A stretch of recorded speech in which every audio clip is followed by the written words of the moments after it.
Villa Maria College, advancing educational opportunity for all of Western New York. Friday Night Lights is supported by our members and by the WNED Foundation Incorporated.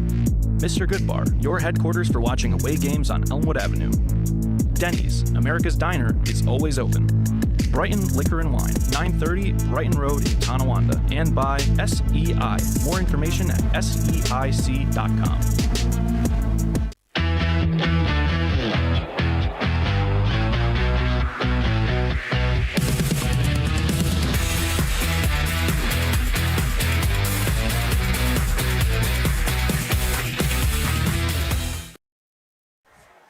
For the last 9 seasons, the Lancaster Legends have made the sectional semifinal a formality. For the Bennett Tigers, they missed the postseason championship game last year for the first time in 6 years. Tonight, the Legends go head-to-head with the Bennett Tigers with the final ticket to Highmark Stadium on the line in the Class AA semifinal, live from Robert E. Rich All-High Stadium in Buffalo, New York.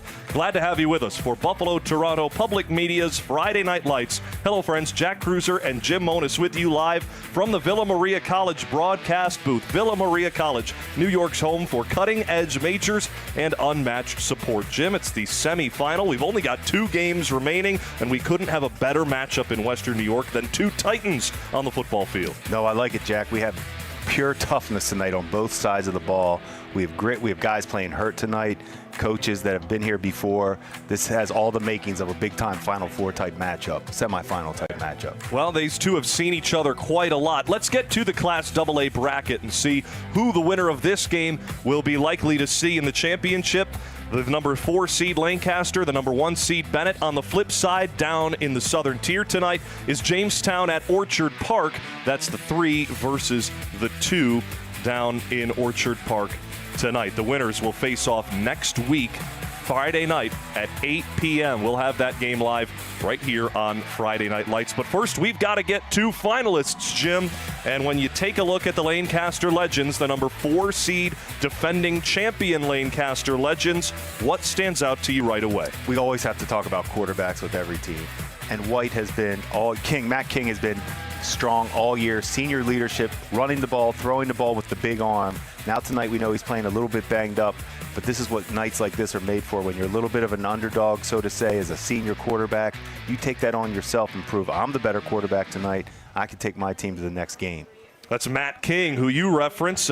First, we get a look at the schedule for the Lancaster Legends this season. They met the Bennett Tigers in Week 7 here at All-High Stadium. It resulted in a 36-7 loss, just their second loss on the season all year. Their only other loss came in Week 3 on Friday Night Lights at Jamestown, 33-26. The Legends fell at Jamestown that game.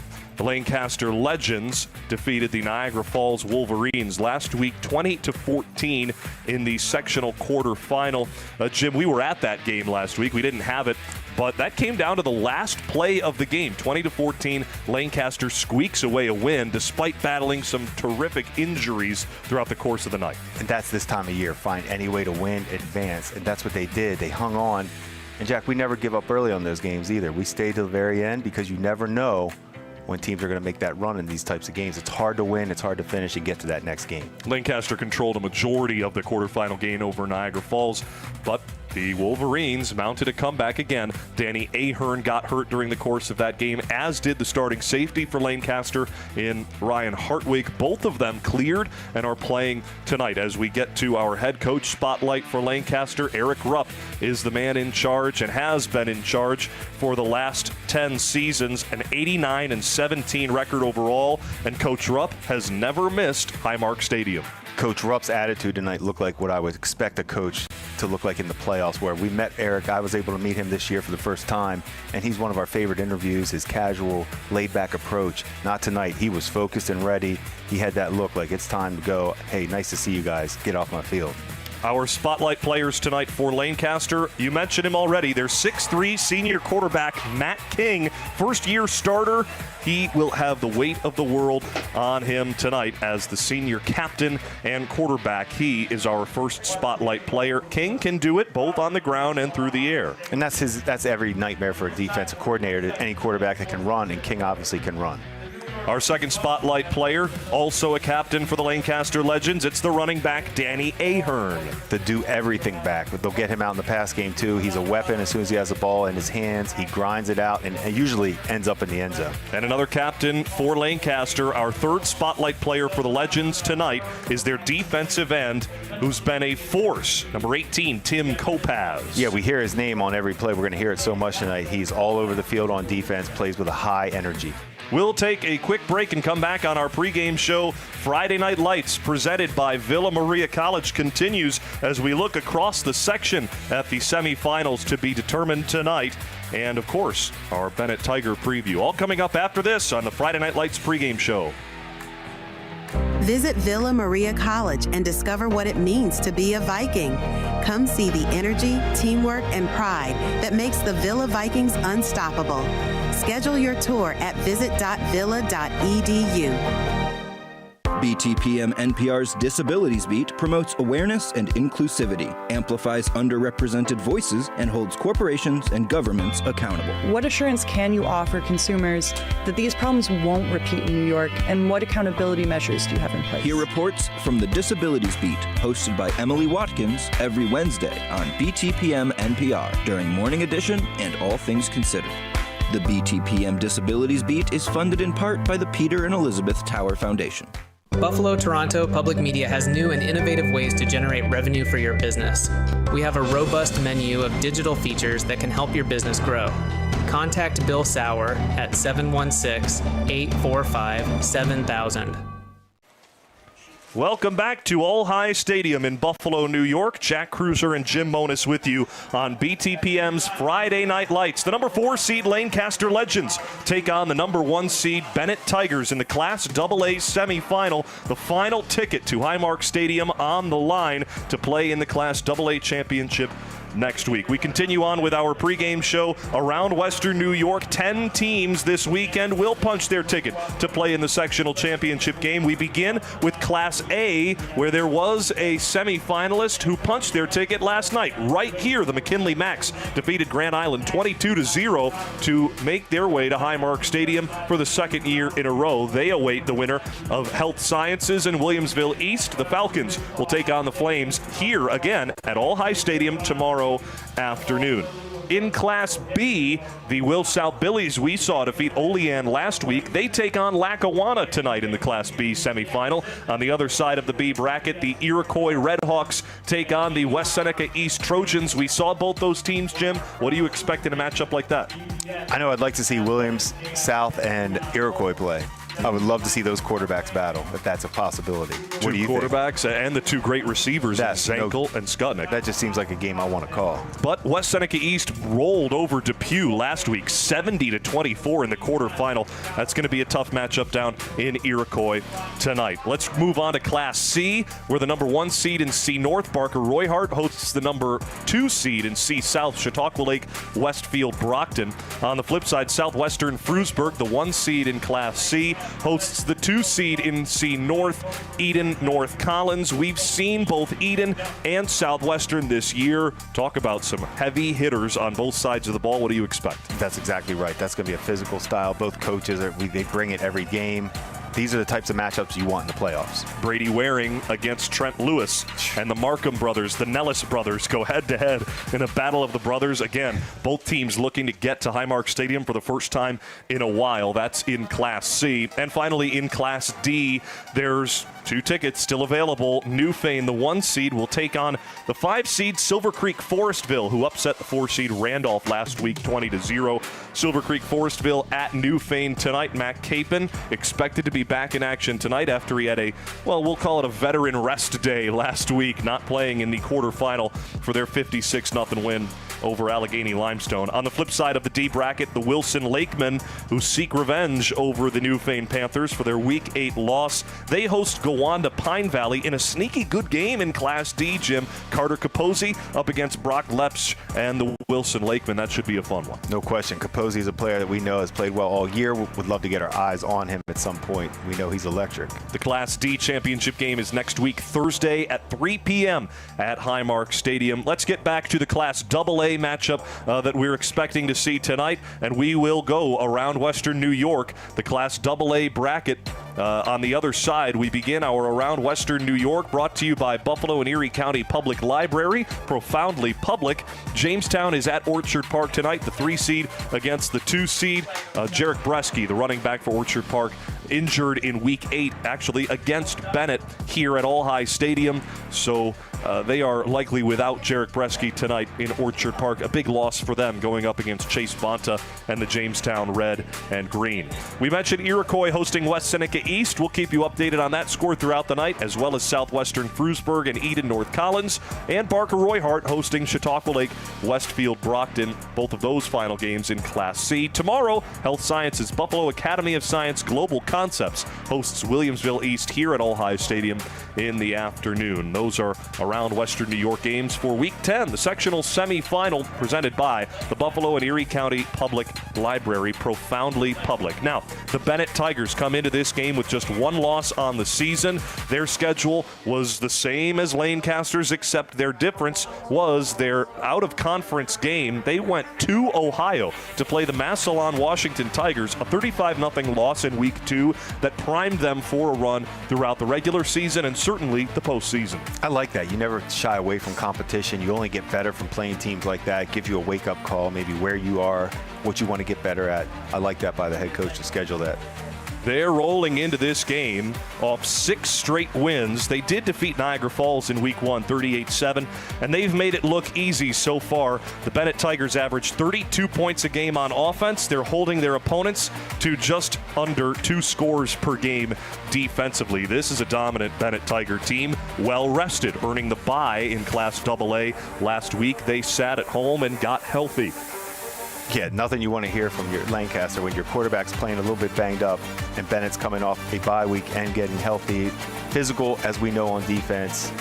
This is going to bring it tonight on that side of the ball. Head coach Steve McDuffie for the Bennett Tigers. He, well, pretty much earned a home at Highmark Stadium with how often he went from the time his tenure began 15 years ago. Over 100 career wins. He surpassed that this season. 102 wins and 52 losses in his 15-year coaching career with the Bennett Tigers. He made it to Highmark Stadium every year from 2019 through 2023. They missed it last year, losing as the 1 seed off the bye week to the Jamestown Red and Green. That's got a sting with him going back to last year. And don't think he doesn't forget. They always remember all those losses. They think about it all season. They want to, get it off their mind. All that plays a part in these playoff games. Player identifications for tonight are spotlight players. Jack Eskridge out wide wears number 0. It's just about as many players that can tackle him in Western New York. Just about 0. Yeah, it's pure playmaker in space, however they get on the ball, whether it's passing, running, returning, pure playmaker. Can score from anywhere on the field. Maybe one of the best returners in Western New York, Jack Eskridge. At running back, they've got 2 horses who can hit pay dirt at any point in time. We begin with number 4, Jimmy Valentine. He's going to bring the downhill thunder every time he runs violent and hard. Standing at 5'10", 185, that's Jimmy Valentine. And Dontre Hampton, 6'2", 170, our 3rd spotlight player for the Bennett Tigers. Also a running back. They go about 2/3 to 1/3 when it comes to carries. No question. Hampton, he could take it to the house too. So anytime those guys get the ball, you have to be sure of your tackling, arm tackling, angles, all that. Make them work for these yards. Let's get to our objectives for tonight briefly. We begin with the Lancaster Legends. Number 1, create traffic up front. Yeah, make it hard on them. No easy lanes. Number 2, stay multiple. Keep them guessing all the time. Number 3, king me. We know the senior quarterback has to have a night. For the Bennett Tigers, their objectives. Number 1, locomotive style. Valentine and Hampton, keep it moving forward and downhill. Number 2, limit big pass plays. Yeah, I think if you do that, you make them very hard to score. The third objective for Bennett tonight, get Eskridge touches. I would do it as much as possible. He is a weapon. Those are your objectives for tonight's Friday Night Lights AA semifinal. We will return with kickoff from All High Stadium after this on BTPM's Friday Night Lights, presented by Villa Maria College. Visit Villa Maria College and discover what it means to be a Viking. Come see the energy, teamwork, and pride that makes the Villa Vikings unstoppable. Schedule your tour at visit.villa.edu. It's a 53-degree night in Buffalo, New York. The Lancaster Legends and the Bennett Tigers square off in the Section 6 Class AA semifinal. The crowd in the stands are on their feet making noise. Lancaster brought quite the convoy with them downtown to Buffalo this evening. Hello, friends. Jack Kreuzer and Jim Monos with you for BTPM's Friday Night Lights. The Lancaster Legends won the toss. They elect to defer an Everett fix with the Denny's kickoff all the way to the far 20-yard line. It's returned by the Bennett Tigers with Jason Hargrove. The sophomore takes off across the 35 down to the 40-yard line. The Bennett Tigers offense takes the field first in this AA semifinal. Outstanding return to set up this offense right where you want, almost midfield. Hard run by Hargrove on that. I like the way he finished the run, found extra yards to get them out of trouble right now. Jason Hargrove, third-year varsity player as a sophomore. He was up as an 8th grader. 1st and 10 for Bennett at their own 40-yard line on the far hash from All High Stadium in Buffalo. Under center is the quarterback, senior Carl Barnes, who gets the start. Right away, a flag thrown on the near side, a sideline warning on the Lancaster Legends. The Bennett Tigers looking to exercise the ghosts from a year ago, losing in the semifinal to Jamestown. 1st and 10 at the 40, handoff to Valentine. Up the middle, he dives ahead for 6. The Bennett offensive line moves the bodies forward. The Bennett O-line dealing with an injury. They are without the Trench Trophy nominee, Jason Warren, at left guard. In his place, number 63, Tony Peebles Jr. steps in at 6 foot 225. Just the heights across the offensive line for Bennett, 6'3", 6 foot, 6'2", 6 foot, 6'5" for the Bennett Tiger O-line. 2nd down, 4 to go at the 46-yard line for Bennett. Handoff from Barnes to Valentine. Up the middle, has the 1st down. He gets wrapped up at the 47 and pushed backward by Kopaz and the Lancaster Legends. It's a 1st down for the Tigers. I liked on that 1st down play, that play too, where they're just running downhill, but on that 1st down play, they were able to bring Eskridge in motion. Just that motion on that 1st down play keeps Lancaster's defensive coaches knowing, hey, we have to pay attention. They may be getting him the ball on a handoff. Jimmy Valentine, over 1,200 rushing yards this season, 16 rushing scores, leading the team in both categories. 1st and 10 for the Tigers. Barnes remains the quarterback at the Lancaster 47. Fake of the give to the right, then he tucks it and runs up the left side. Barnes trips up over the 30-yard line. He gets down at the 33. Barnes looked like he turned a poor handoff choice into a nice gain and a 1st down for the Bennett Tigers down to the 33. Yeah, slight confusion on the handoff. Good job by Barnes to spin out of it, and he showed his speed right away. He hit his top speed right away to gain yards and get separation out of that mess. Good job by Barnes. The Bennett Tigers averaging over 300 rushing yards per game this season. Barnes, one of many contributors to that number. 1st and 10 for the Tigers at the Lancaster 33. Barnes handoff right side. Valentine met in the backfield and taken down. Braden Klinger stands him up. The senior defensive end for Lancaster at 6'4" makes the stop. Big boy hit, and we talked about that as keys of the game. Cause clutter up front if you're Lancaster on defense. Don't let them get those first 5 yards to make somebody miss. Hit them like that. Make them stop before the line of scrimmage. Great job by Lancaster. It's a loss of 1 for Bennett. They move back to the Lancaster 34. First drive of the game in the AA semifinal. Bennett moving right to left at All High Stadium. Barnes pitch to the right side. It's Dontre Hampton, gets to the edge and is grabbed from behind as he falls toward the 20-yard line. It's a gain of 13 and another first down for the Bennett Tigers. And no shock when Hampton comes in, you get a little change of pace, and right away they run a toss, catches Lancaster. They were trying so hard to cause clutter up front. They get him outside like that, and you see Hampton's speed right away to get the first down. 9:20 to go in the opening quarter. No score. Bennett with the football first in the AA semifinal. Under center remains Barnes, the quarterback, 1st and 10 at the 21. Fakes the give to the fullback, hands off to the tailback. Ball comes out. Lancaster punched it out of Valentine's hands, and it's recovered by Klinger. Braden Klinger, the fumble recovery for Lancaster. The Legends flip the script on the opening drive.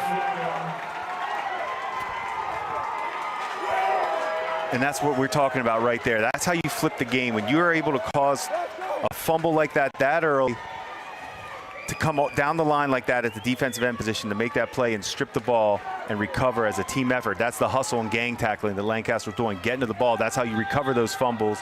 Great job. Now you have to capitalize. The Lancaster Legends take the field, 1st and 10 at their own 21. 6'3" senior quarterback Matt King in the shotgun. Takes the snap, throws the screen to the near side for Ahern. He splits the tackles with the screens from the wide receivers on the near sideline. Gets across the 30, near the yard to gain, in front of his own bench area. Dan Ahern, a key for Lancaster, one of 2 Connolly Cup Players of the Week this season for the Legends offense. Quickly to the line of scrimmage. They run on 1st and 10 at the 31. It's Ahern who gets the carry and goes nowhere. The Bennett Tigers D-line in there right away. Lancaster moving with pace. And I like that with Ahern too, getting him involved, especially in the pass game right away to show his versatility. 2nd down and 10 at the 31 for Lancaster on their own side of the field. On the near hash, King takes the shotgun snap. Throw to the far side, caught at the hashes, stood up. Dontre Hampton got his arms around the receiver.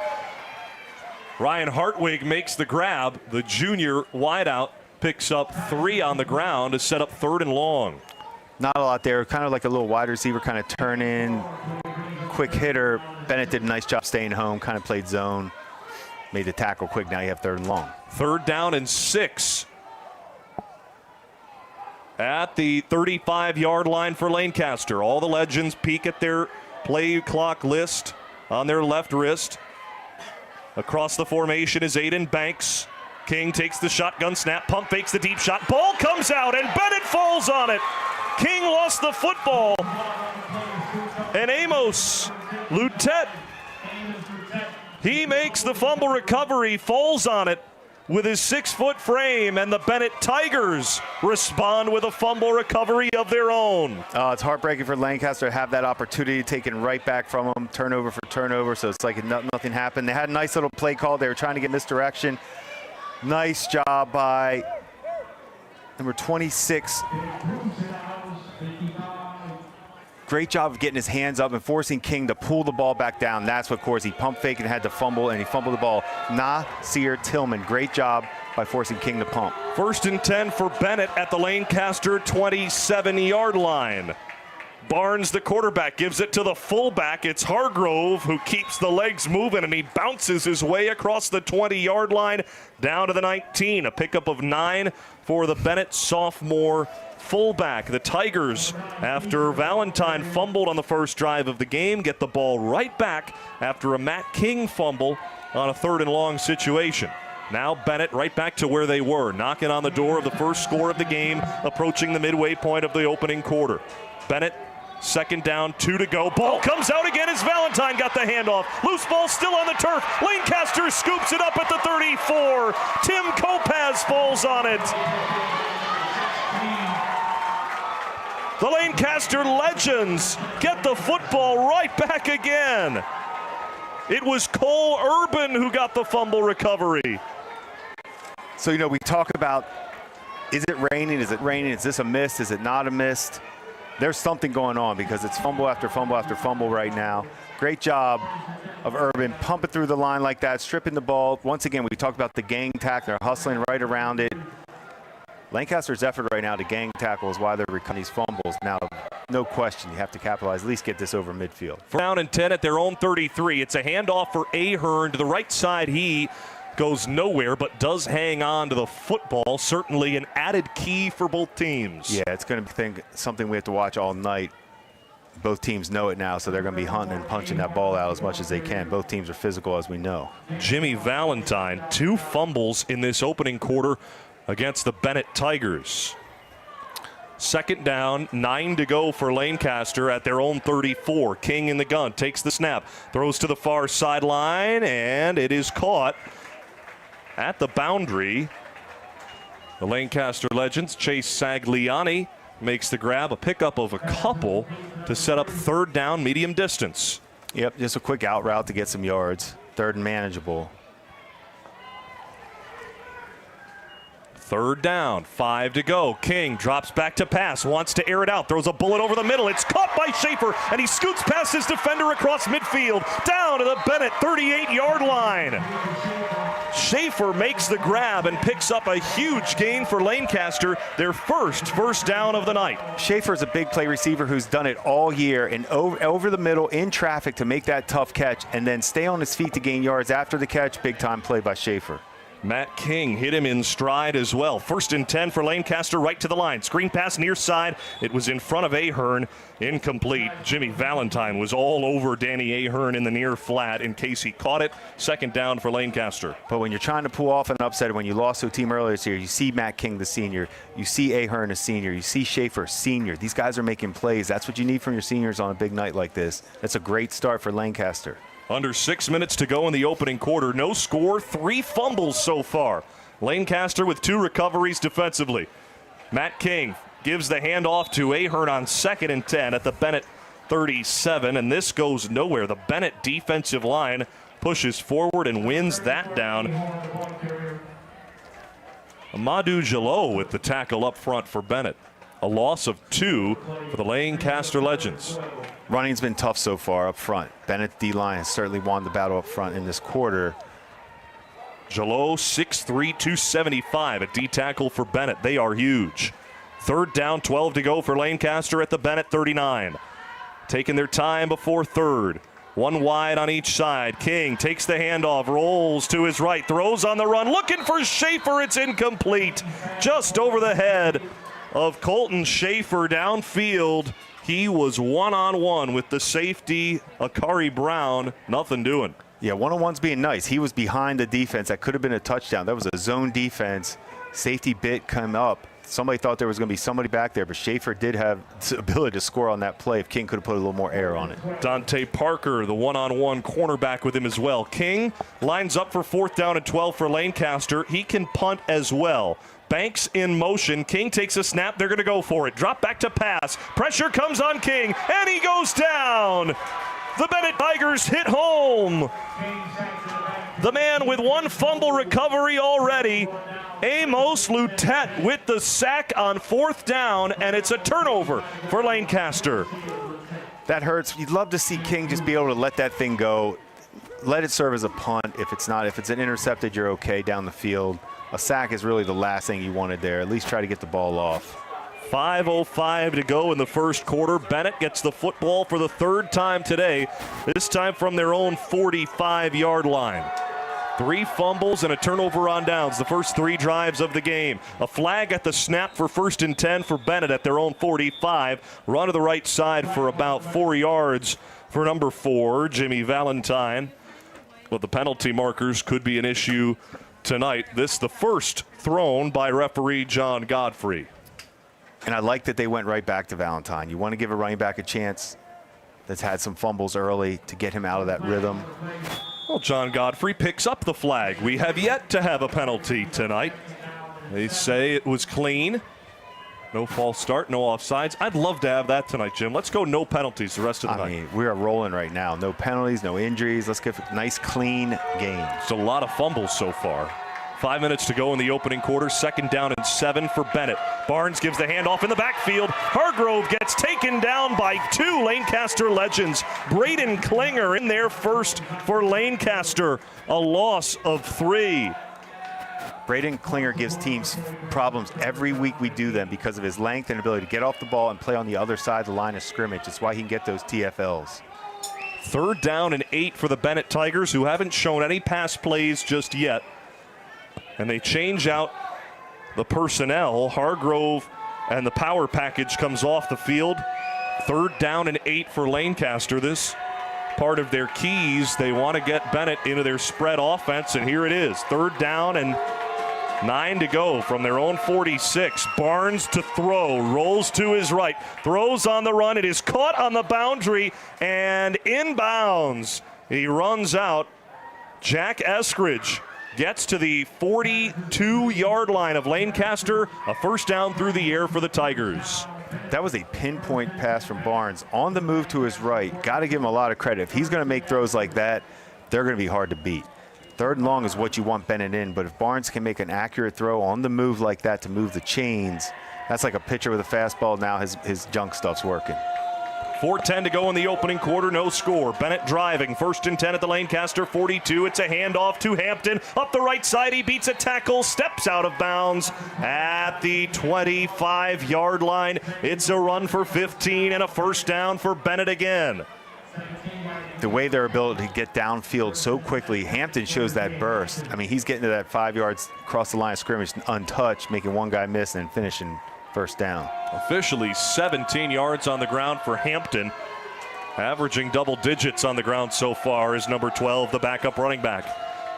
1st and 10 at the 28. Handoff right side. Valentine goes nowhere. Pushed forward. The Bennett O-line, and even on a play that's stopped in its tracks, it's a gain of 7 for the Bennett Tigers. No, and that's kind of been, when you look at their average per carry, it's both backs. They just keep, that's what we talked about, the locomotive. Just keep it moving forward. You're going to get 9, 10 yards a carry, it seems like. But Lancaster's done a nice job so far. I mean, they have got, obviously with the turnovers, they haven't taken advantage, but making them earn it. At the 21-yard line, 2nd down, 3 to go. Far hash, Barnes, handoff, near side. Hampton gets to the side, turns at the 10, and he's in. Touchdown, Bennett Tigers.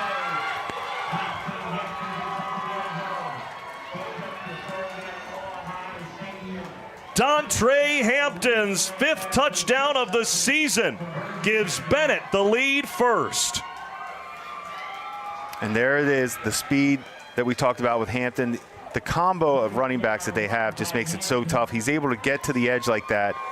And what do we always know about receivers that score running backs that score touchdowns? Receivers are usually making blocks down the field.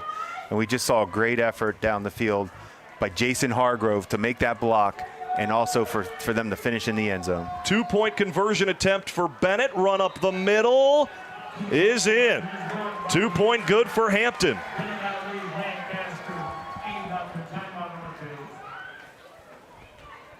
8-0 Bennett the lead with 3:20 to go in the opening quarter of play over Lancaster.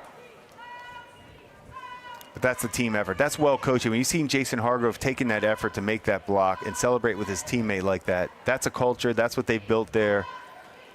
I love the finish in the end zone to make, or the 2-point conversion too, to get that up to 8-0 in a playoff game. Set the tone. Now you're up. You're playing with the lead. You're a team that can run the ball. It's your game now. 2 fumbles in the opening quarter against the Bennett offense. You wouldn't know it looking at the scoreboard. 8-0 Tigers. Lancaster's they're gonna be up all night thinking. Coach Rupp's gonna think about that all night. When you get turnovers, that changes the game. If you don't take advantage of them, it goes back against you. Your Mr. Goodbar score: 8 for Bennett, 0 for Lancaster. Mr. Goodbar, your home for away games on Elmwood Avenue. Set for the Denny's kickoff. Denny's, America's Diner, is always open. Barnes to take it for the Bennett Tigers. Sprinkled throughout the Tiger lineup, some youthful players surrounded by veterans like Valentine and Barnes and Eskridge. You've got Jason Hargrove, the sophomore, even the junior Dontre Hampton, who scores the only 8 points in this game so far. Kicking right to left are the Tigers in their home orange uniforms beneath the navy blue helmets. A squib kick to the near side, scooped up by Everett Fix of Lancaster at the 35. Tries to go horizontally into the hashes. He goes down there. The Bennett Tigers special teams unit all over Everett Fix. Lancaster's offense takes the field, 1st and 10 at their own 38-yard line. This Lancaster offense led primarily by Danny Ahern. He's been stuffed so far in this game. Yeah, I think it's a credit to that, like we talked about. Bennett's D-line is winning up front right now, not getting any easy lanes for Ahern to get those creases. 3:15 to go in the opening quarter. Lancaster looking to respond, down 8-0 from their own 38-yard line. King under pressure, goes down on first. The Tiger D-line hits home. Nasir Johnson with the sack for Bennett. And who else with 8 sacks on the year is Nasir Johnson. I was able to see a couple highlights of him this year when I noticed him against Niagara Falls. His ability to get off the ball and speed to power rush is really tough for a high school tackle to handle. Right to the line after a loss of 6. 2nd down, 16 to go for Lancaster. King in the gun, takes the snap, pump fakes right, throws over the middle, and it's picked off. Barnes the pick for Bennett, takes it to the far side at the 35. Down he goes inside Lancaster territory. The Bennett Tigers respond after scoring the first touchdown of the game right away. Their second defensive turnover tonight. Bennett ball. It's a natural two-way position sometimes for quarterbacks. The quarterback plays safety on defense, and Barnes had a nice field there. He read King's eyes. If King could have put air on that once again and let it go, maybe he has a chance, but he put a little zip on it down the middle. Barnes was reading it, broke on it. Nice pick, nice finish.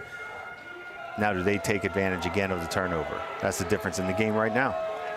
At the 34-yard line of Lancaster, 1st and 10 for Bennett. Running play on 1st down. Jimmy Valentine, right side, has a crease. To the outside he goes, across the 35. Hit from behind at the 10. Valentine is down inside the red zone for Bennett. There's a flag back at the 30-yard line. The Bennett offense and the offensive line remains where they were.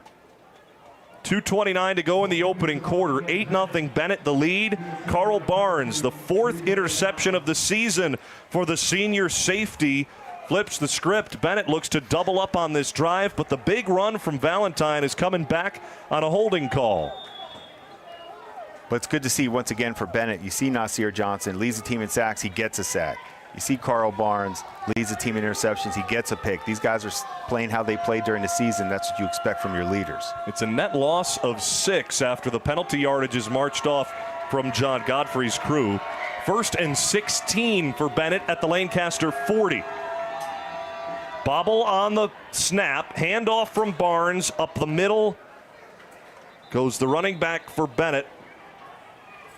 Maybe a gain of 4 for Jimmy Valentine, and a Lancaster legend is down and is upset, holding his leg. It's Josh Okeke who is down. The outside linebacker, the sophomore for Lancaster, gets looked at by the training staff. 8-0 Bennett the lead over Lancaster. 2:18 to go in the opening quarter. Mr. Goodbar score. Mr. Goodbar, your home for away games on Elmwood Avenue. Welcome inside the Villa Maria College broadcast booth. Jack Kreuzer and Jim Monos with you at Robert E. Rich All-High Stadium. Glad to have you with us on BTPM's Friday Night Lights. Well, injuries were certainly an issue for Lancaster in Week 7 against Bennett in their loss 38-7 here at All-High Stadium. Matt King got hurt in that game. Then last week, they've dealt with some injuries again. Ahern was out for the end of the game. Ryan Hartwig missed a majority of the game after going down early. How can Lancaster continue to fight through this and find a way to win this game? It's always tough. We talk about it every year in the NFL. We talk about it everywhere. Injuries play such a part in your postseason success and how you manage those injuries. You're always hoping, hey, next man up, step up. But after a while, if they pile up, it's hard to beat teams that are healthy and clicking. Okeke up and on his feet, walking to the near sideline with his helmet off and his arm being held by head coach Eric Rupp. P.J. Cawley has a conversation with the Lancaster defense. First year as the DB's coach. He left us in the booth to go down onto the sidelines. It's worked out quite well for Coach Cawley, who's coaching him up right now with the Lancaster defense. 1st and 16 for Bennett. No gain on the ground on their last play. It's a run up the right side. Gain of about 8 for Valentine again. This is ground and pound to its finest. That was a violent run. Valentine just laid out defenders right there. You saw heads popping backwards on Lancaster. Good, hard run. Notice that when I was able to see Bennett play at Niagara Falls this year, I went and checked them out. I kept noting the downhill physical style. Second down. 13 to go for Bennett. Handoff right side. Valentine cuts inside at the numbers at the 35. Falls forward for a gain of around 5 to set up 3rd and long for the Tigers. Credit Coach Steve McDuffie, 15th year head coach and offensive coordinator for the Tigers. He's not getting away from the game plan tonight. That's a run on 1st and 16, a run on 2nd and 13, and I wouldn't be surprised if they ran on 3rd and 9. No question. Keep to what got you here. And if Barnes is going to make throws like he did last drive, that's a bonus. Barnes under center for 3rd and 9 for Bennett. Knocking on the door of a 2-score lead. Handoff. Hampton right side has the first down. Gets to the sideline. Stays on his feet. Down inside the 5. Hampton dives to the pylon. And he's down at the 4. Oh, what a run for Hampton and the Bennett Tigers. Yeah, this combo right now is lethal. Hampton next year is going to be, his stats are going to be double to triple what they were this year if he can get the carries that Valentine was able to take from him this year, because this combo is dangerous, but that speed and quickness to finish like that is just different for Hampton. 1st and goal at the 5 for Bennett, leading 8-0. Hand off to the tailback. Valentine loses the football. He falls on it at the line of scrimmage.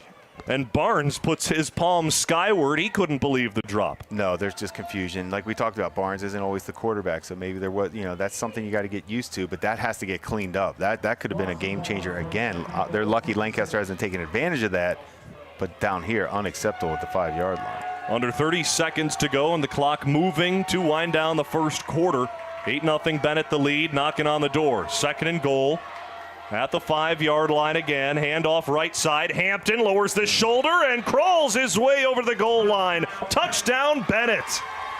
The Tigers take a 14-0 lead as the first quarter winds down.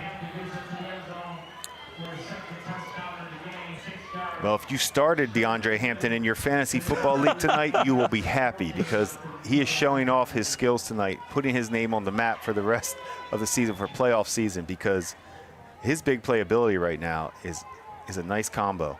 The Tigers, as they always do, go for 2. Handoff right side at the goal line. The running back spins his way in for a 2-point try. Good. Hampton, all 16 points for the Bennett Tigers tonight. 16-0. Just under 12 seconds to go in the opening quarter. And it's getaway time now for Lancaster, where you want to make sure your game does not get away from you. How can you get this drive? How can you at least keep it, take some time off, get things back? Obviously, you want to get points however you can get them. Lancaster's 3 drives so far: a fumble, a turnover on downs, and an interception. That keeps you up at night. You want to play your best football in the playoffs. You don't want to go out sloppy. First quarter, hey, sloppy first quarter, clean it up, let's finish strong. If there is a team in Section 6 that will keep their heads held high through the adversity of the first quarter, Lancaster is certainly one of them. Yeah, no question. When you're well coached like this and are accustomed to success, you're not worried about a bad first quarter. Set for the Denny's kickoff. Denny's, America's Diner, is always open. Ball teed up at the 40-yard line, kick right to left. Right at Everett Fix, near side at the hashes at the 35. He turns upfield at the hash, gets across the 45 down to the 47-yard line. 6 seconds to go in the opening quarter. Your score brought to you by Mr. Goodbar. 16 for Bennett, 0 for Lancaster in the Class AA semifinal. The right to play the final game at Highmark Stadium in Section 6 history on the line tonight. That's a good return by Fix. You have good field position right now if you're Lancaster. Midfield, basically. At their own 47. 1st and 10 with 6 seconds to go in the quarter.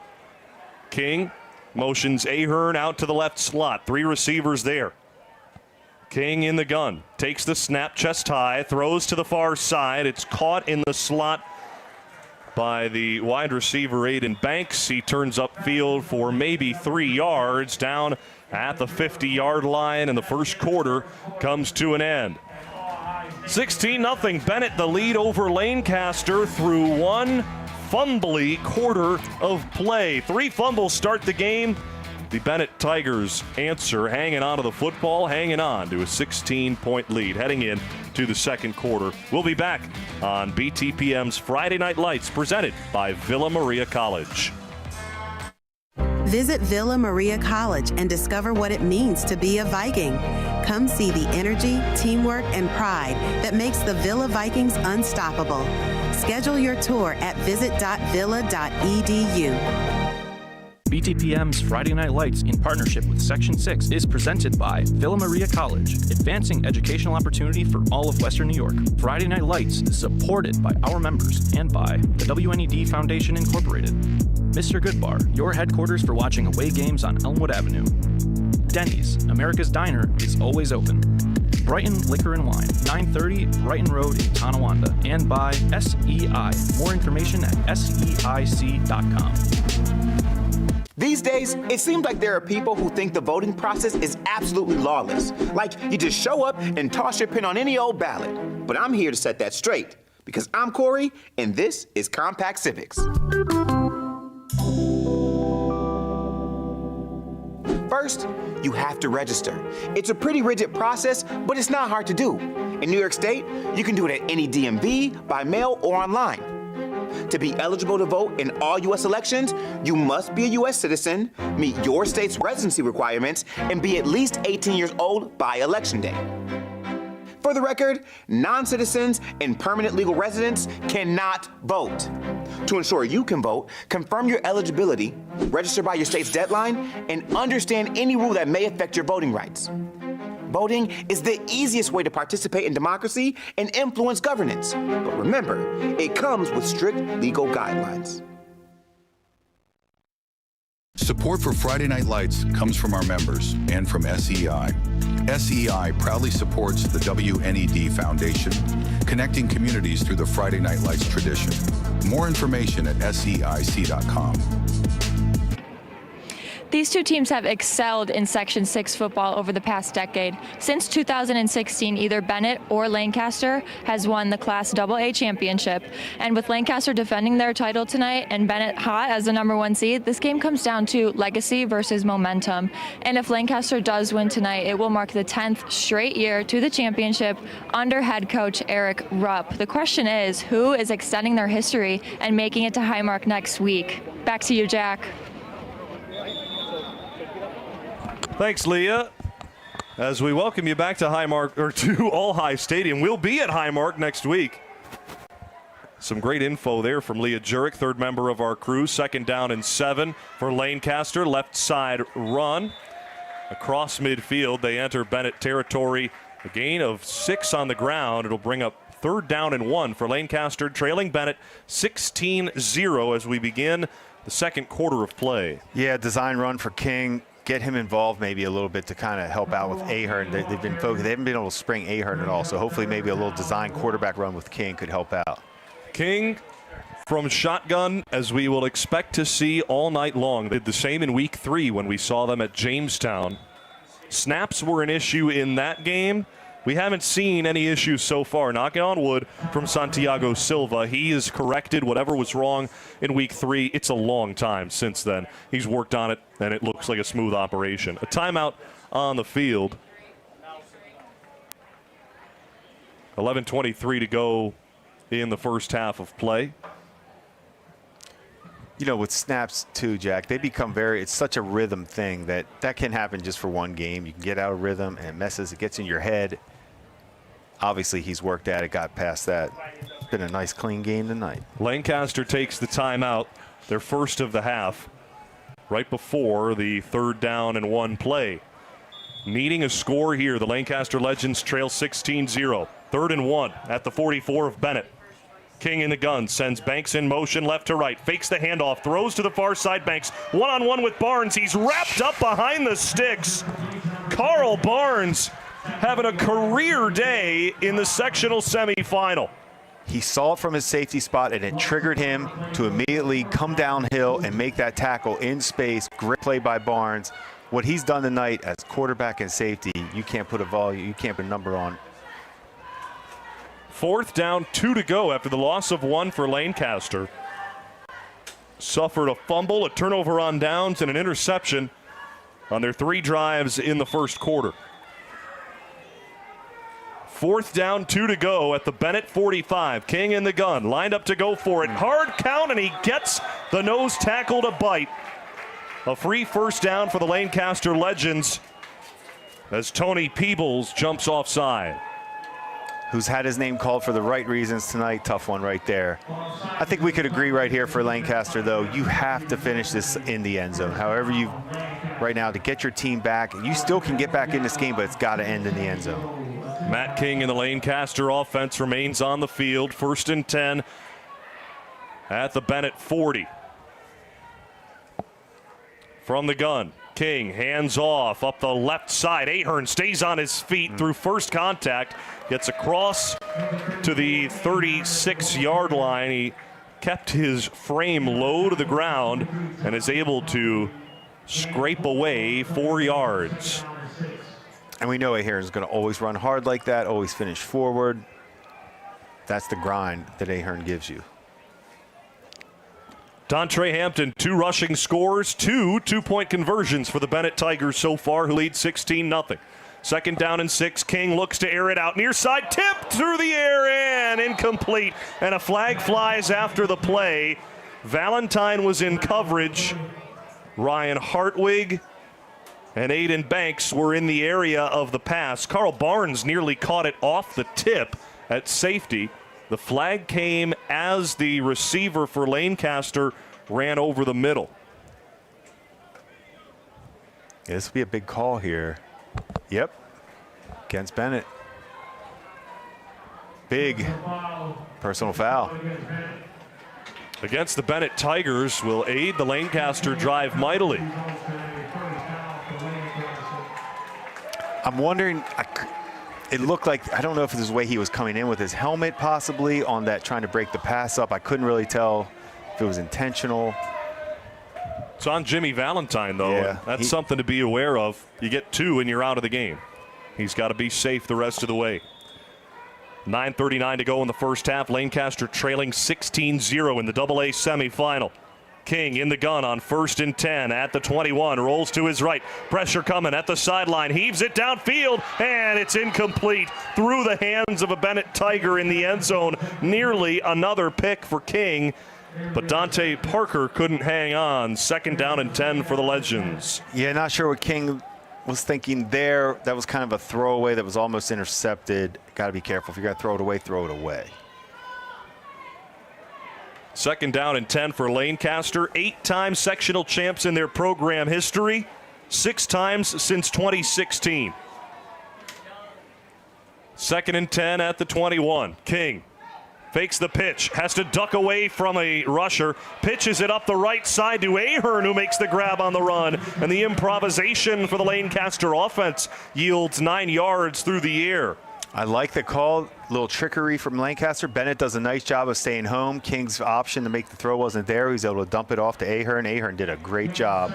He wasn't the first option on that play. Does a great job making the catch and gaining tough yards. 9:24 to go in the first half. 16-0 Bennett the lead over Lancaster.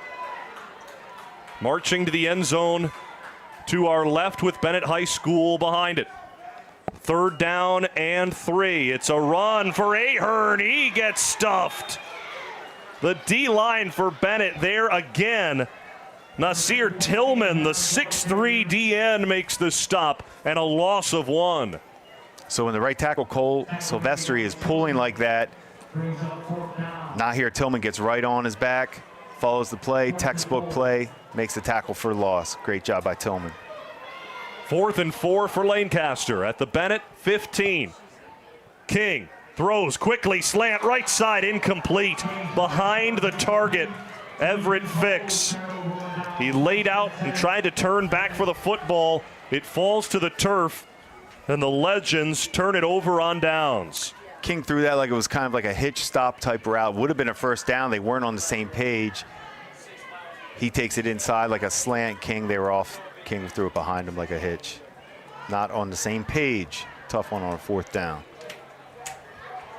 Second turnover on downs tonight for Lancaster, both times deep in Bennett territory. The Tigers take the football back at their own 15-yard line. They fumbled the ball twice on their first 2 drives of the game. Since then, back-to-back touchdown drives, both capped off by Dontre Hampton scores. 1st and 10 at their own 15. Fake of the give. Barnes airs it out, middle of the field for Eskridge, and he makes the grab across the 50. Down to the Lancaster 45.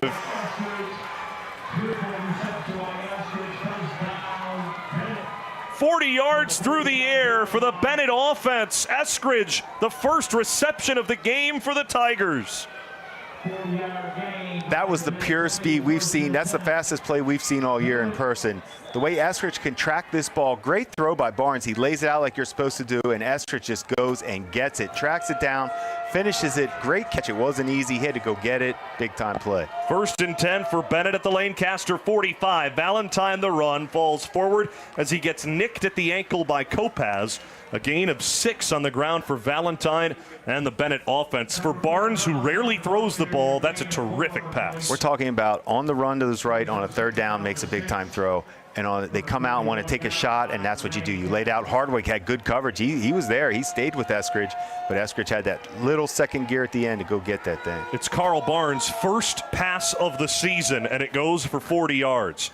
Barnes hands it off. Valentine left side. High steps through a tackle. Has the first down across the 25. He's down toward the 20 on the far sideline. Tracked down by Braden Klinger, the defensive lineman for Lancaster. Another first down for Bennett, moving in chunks. Yeah, danger time now for Lancaster. It always happens. They've had so many chances. To have no points right now is almost, criminal for Lancaster. Now they're in trouble. They got to try somehow, some way, keep it respectful, hold them to 3. I doubt Bennett would even kick.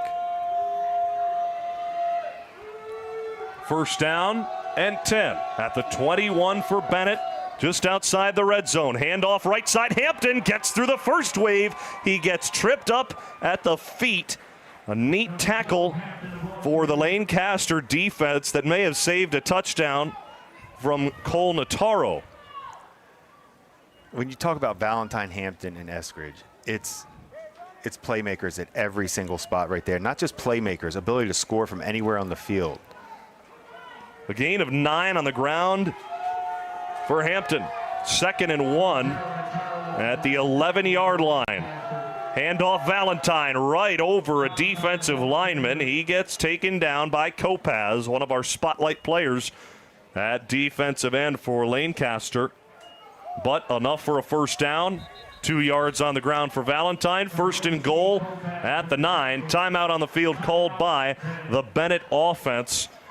Jim, if Steve McDuffie has to know that if Bennett scores on this drive, it's a sledgehammer thrown onto the anvil. It would take some type of craziness for this game for them to lose this game if they score here. I mean, this is your game to win right now. Finish it off here. They haven't shown stop with the fumbles. Everything should be okay right now. How about Carl Barnes in his first start this season at quarterback? I don't know who I'm more impressed with between Hampton and Barnes right now. Guys, we knew about Valentine, but Barnes' ability to step up, especially as safety. We knew he was a good safety, but to come in like this and play quarterback, but still play at a high level at safety tells you he can handle a high level of mental capacity and toughness. Carl Barnes, 1 passing attempt this year. It was this drive, 40 yards through the air to move Bennett into offensive territory. As Lancaster looked like they had some rhythm defensively, the 3rd down pass from Barnes to Eskridge for 40 yards through the air negated that momentum. And now the visitors in white and red from Lancaster have to defend 9 yards like it's their life. For some of them, could be for their football careers. 1st and goal for Bennett at the 8. Barnes, handoff, left side. Valentine stays on his feet, marches to his right, stays up still at the 1. He falls forward, down shy of the goal line. Valentine itching for his first score tonight. Yeah, this is Bennett's home turf right now inside the 5-yard line. They can dictate to you. They have too many weapons right now. It's going to be hard to stop them. For a 2nd and goal at the 1. Handoff, Valentine leaps and he's in. Touchdown Tigers. Jimmy Valentine went airborne for the third score of the night for Bennett. And the Tigers take a 22-0 lead with 6:31 to go in the first half. Yeah, Valentine was tired of running people over. He said, no thanks. I'm just going to jump over. I'll show you my athleticism, my vertical.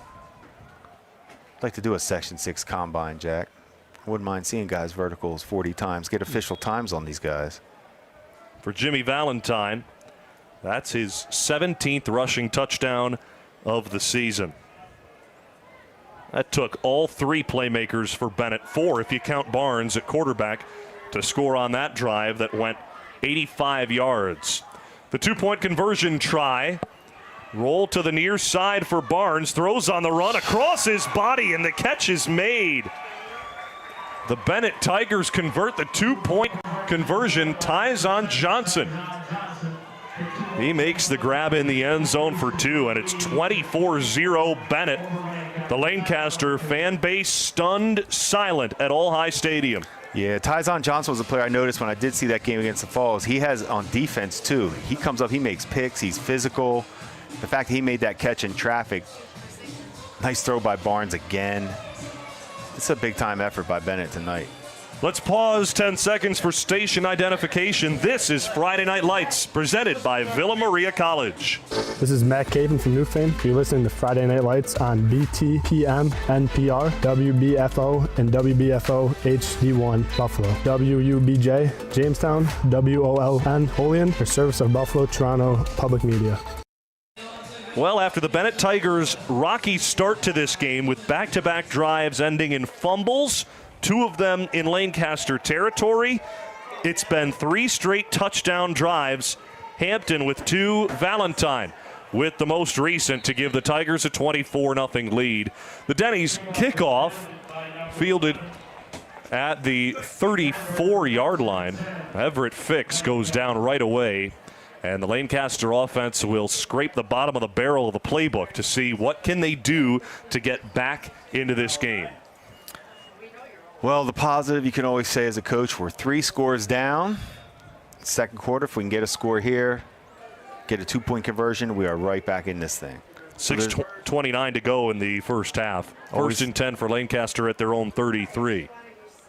King in the gun, takes the low snap, throws it over the left side, and it nearly was intercepted as it was well over the head of Colton Schaefer. Nairi Feaster nearly picked it off for Bennett, instead incomplete. Yeah, Feaster was about to have a pick 6. King's lucky he actually sailed that thing. Feaster was on that. 2nd and 10. Lancaster in their traveling white uniforms, red helmets, red pants, looking to make the title game for the 10th straight year. Up against the ropes. 2nd down and 10. Pump fake for King. Feeling the pressure. Shakes away from Johnson. Throws on the run. Tipped and intercepted. The Tigers pick off another. Akari Brown picks it off after the ricochet. The Bennett Tigers are pouring it on in the rain. Yeah, ricochet, the good word, Jack. It was a great effort by King to try to get out of trouble. These pump fakes they're trying to run just aren't working because the pressure good for Bennett. He makes a great throw. Tough would have been a tough catch for Schaefer. Kind of through his hands. Would have been a tough catch. Great concentration by Akari Brown to finish that pick. Bennett's playmakers right now are showing up. We always talk about every week. When we start mentioning a bunch of different names, sign of a good team. Bennett had caused 16 turnovers entering tonight. After the bye week, they've caused 3 more tonight. 1st and 10 for the Tigers. Valentine. Oh, he jukes his way to freedom on the far side. A flag is down behind the play as Valentine gets all the way to the 10-yard line inside the red zone. Oh, how much daylight did Jimmy Valentine see there? Perhaps, though, due to a holding call that'll bring this play back against the Bennett Tigers. That part they can bring back where the hold was, but Valentine did create that run on his own out in space. His footwork was outstanding, making people miss, maintaining his speed. He showed a gear. Man, they are clicking right now on this offense. The penalty yardage ends in a net gain of 1 yard on the play. It'll be 1st and 9 after the holding call brings back the long run.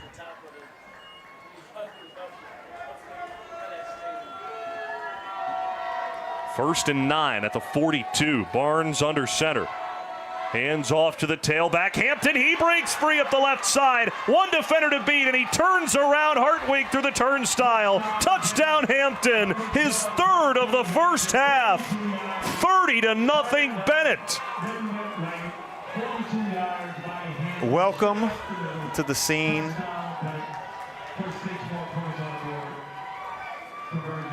Dontre Hampton. Jack, we were talking about him earlier. I was hoping to see, you love that Valentine. We knew about Valentine. We know his power. We know his footwork. But Hampton's ability to show in space to make people miss and finish in the end zone. He has speed. He has the ability to explode and cause space with his speed. I'm not sure how you stop these two right now, especially if Barnes is going to be able to make some throws like he has. 2-point conversion attempt for Bennett in the end zone to our right. Barnes under center. Fakes the handoff, keeps it himself, stood up at the 1. The bodies of Bennett push forward. They all fall forward. It'll come down to the spot from the officials, and they say that Barnes was short. No good on the 2-point try. 30-0 Bennett. The lead over Lancaster with 5:57 to go in the opening half of play at All High Stadium on BTPM's Friday Night Lights, presented by Villa Maria College. It can get away quick. We've seen it this year so many times where when you don't take advantage of those turnovers early, that was it right there for Lancaster. They had gifts given to them early in the first quarter. That's how you pull off upsets. That's how you make teams feel pressure when you're playing them. They didn't take advantage of those turnovers, and here we are. Now the game gets away from you. Around Western New York, a scoring update for you from Jamestown and Orchard Park. Tied at 6 down in Orchard Park in the second quarter. Jamestown and Orchard Park on the other side of this AA bracket. Around Western New York, brought to you by the Buffalo and Erie County Public Library, profoundly public. Set for the Denny's kickoff. Denny's, America's Diner, is always open. At the 5:57 mark, set to go in the first half. A timeout called on the field. Jack, you mentioned Bennett's uniforms as orange.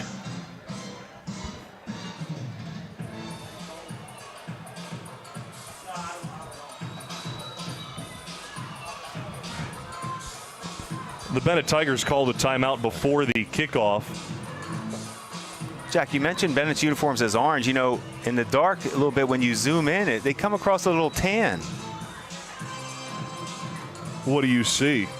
I see more tan than orange sometimes from this angle. You got to get your eyes checked, Chip. We'll go with orange. We'll go with the orange for the Tigers. The tan Tigers, there's something. That sounds like it might be your new UFL team. But I will say, speaking of the UFL, big news in the UFL. All is good. All is good in the UFL. For those who follow spring football leagues. There were some headlines this week that included our color commentator. All things are good, though. All headlines, good headlines. All press is good press for the UFL. Good press. I'm working on getting that UFL Hall of Fame started. We might get it going. Well, and who knows? Maybe you build a resume to make it. Let's just hope the leagues make it more than 1 year. They seem to merge. They seem to stop and start. It's hard to get a Hall of Fame when you're not quite sure who the pool of players are. Well, Bennett's quite sure who their pool of players are that could lead them to the sectional championship game next week.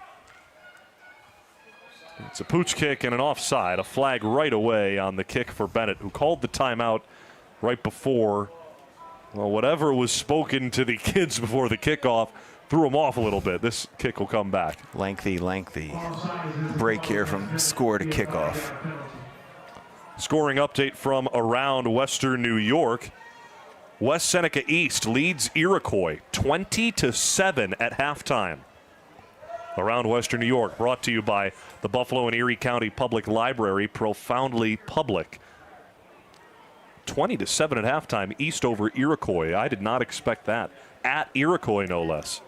We need the red zone version of Section 6 right now to keep track of everything that's going on. Because, hey, there's some great players playing right now all over this region.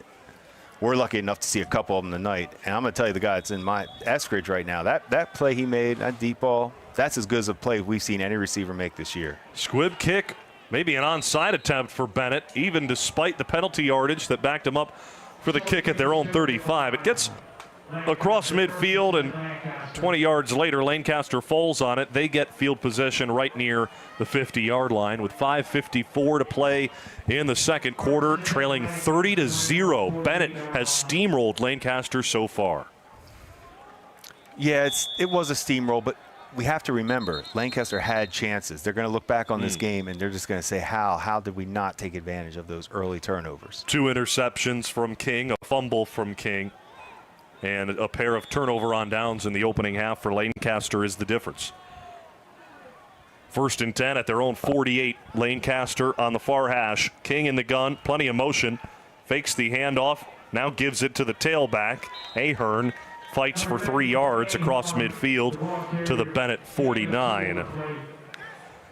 Well, I've had a great week, Jim, talking to former coaches, former players who have gotten the chance to play in the Section 6 championship game at Highmark Stadium, or better known as the Ralph. Next week, I'm so excited to present with you our Remembering the Ralph segment, looking back on 45 years of history that will come to a close next Friday night with the final game at Highmark Stadium in Section 6 history. 2nd down and 8, a sweep from left to right. Across the formation goes Aiden Banks on the pitch pass. He gets back to the line of scrimmage and maybe got an extra yard to set up 3rd down and 7. So much history in the sectional championship game to be played in an NFL stadium. That's what always separated Section 6 from the other 11 sections in New York State, the only section to play in an NFL stadium. I mean, that means something. That's lifelong memory. That's a very unique opportunity for anybody, player or coach. 3rd down and 6 for Lancaster. King rolls to his left, flips his hips. Now gets chased, throws it on the run, deep down the near sideline, and Banks couldn't make the play at the 10. In coverage on the play was Bennett's Dante Parker. And Nasir Johnson on the pass rush, flushing King out to his left. That's a tough throw for a right-hand quarterback. Rolling to his left, has to torque his body. King has that big arm. He let it fly, tried to make a play, which you have to love. Nasir Johnson is a problem off the edge. 4th down and 6 to go for Lancaster at the Bennett 48. King backs up, and the Legends look to punt with 4:36 to go in the first half, trailing 30-0. King gives it a big boot toward the far sideline, and wisely it rolls out of bounds at the 20, around the 20-yard line. It's a nice punt from Matt King, all things considered. Got out of bounds at least. Did his job, very nice job. I was kind of just 30-0. Maybe go for it there, but I get it. Hey, you got to play the game you want to play, how you play it. Well, the playbook and the script was thrown out 3 drives into the game after 3 straight fumbles. No question, no question. It gets away from you, so it's tough right now. You're just trying to get to halftime, stop the bleeding, try to come out and play a strong half. The rain has lifted at All High Stadium. Still an Irish mist in the air near the stadium lights at All High. 1st and 10 for Bennett. Oh, what a cut inside, and a run for 20+ down inside the 45-yard line. Jimmy Valentine, what a burst, and the cut to boot. It's his make you miss right now that's jumping out to me tonight. Better than I saw on tape earlier this year. I was giving him credit for being so downhill, but his footwork right now, he is squaring people up and shaking them. The Bennett Tigers lead 30-0. 4 minutes to go in the first half. Looking like they can't be stopped. Barnes, handoff left side. Valentine breaks a tackle in the backfield. Skirts past a rusher at the 40-yard line, but the convoy for Lancaster comes in to clean up the running back for Bennett. A loss of 2.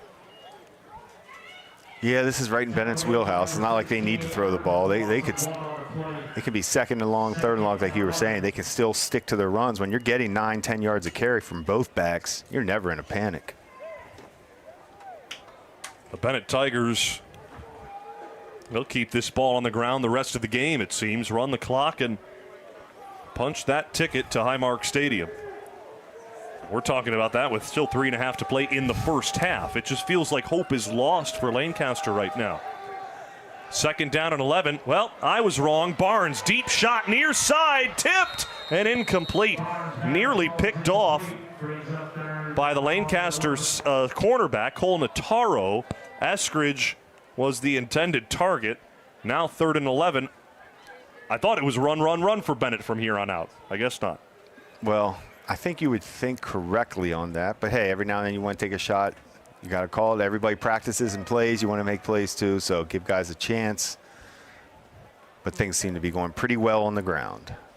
For the Bennett Tigers, they're 4-time sectional champions, including 3 straight years from 2021 to 2023. The state championship in there as well in 2022 in Class AA. They haven't lost to Lancaster outright since the spring of 2021, the COVID season.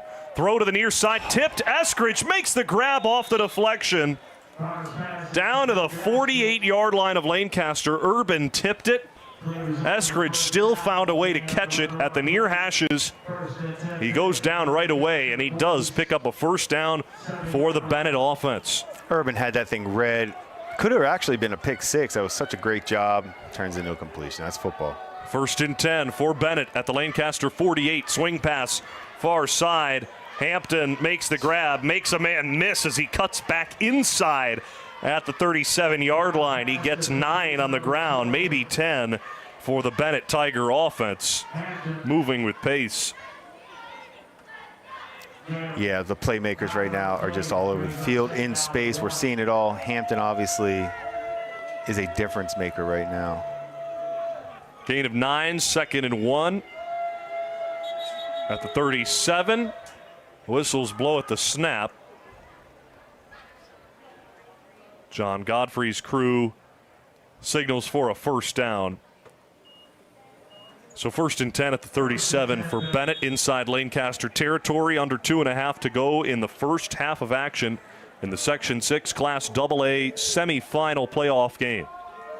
Barnes in the gun, stands in the pocket, now takes off and runs right side, throws on the run to the end zone. It's tipped. Eskridge plays a little defense as he knocks it away from the freshman Liam Ahern, who comes in at safety for Lancaster.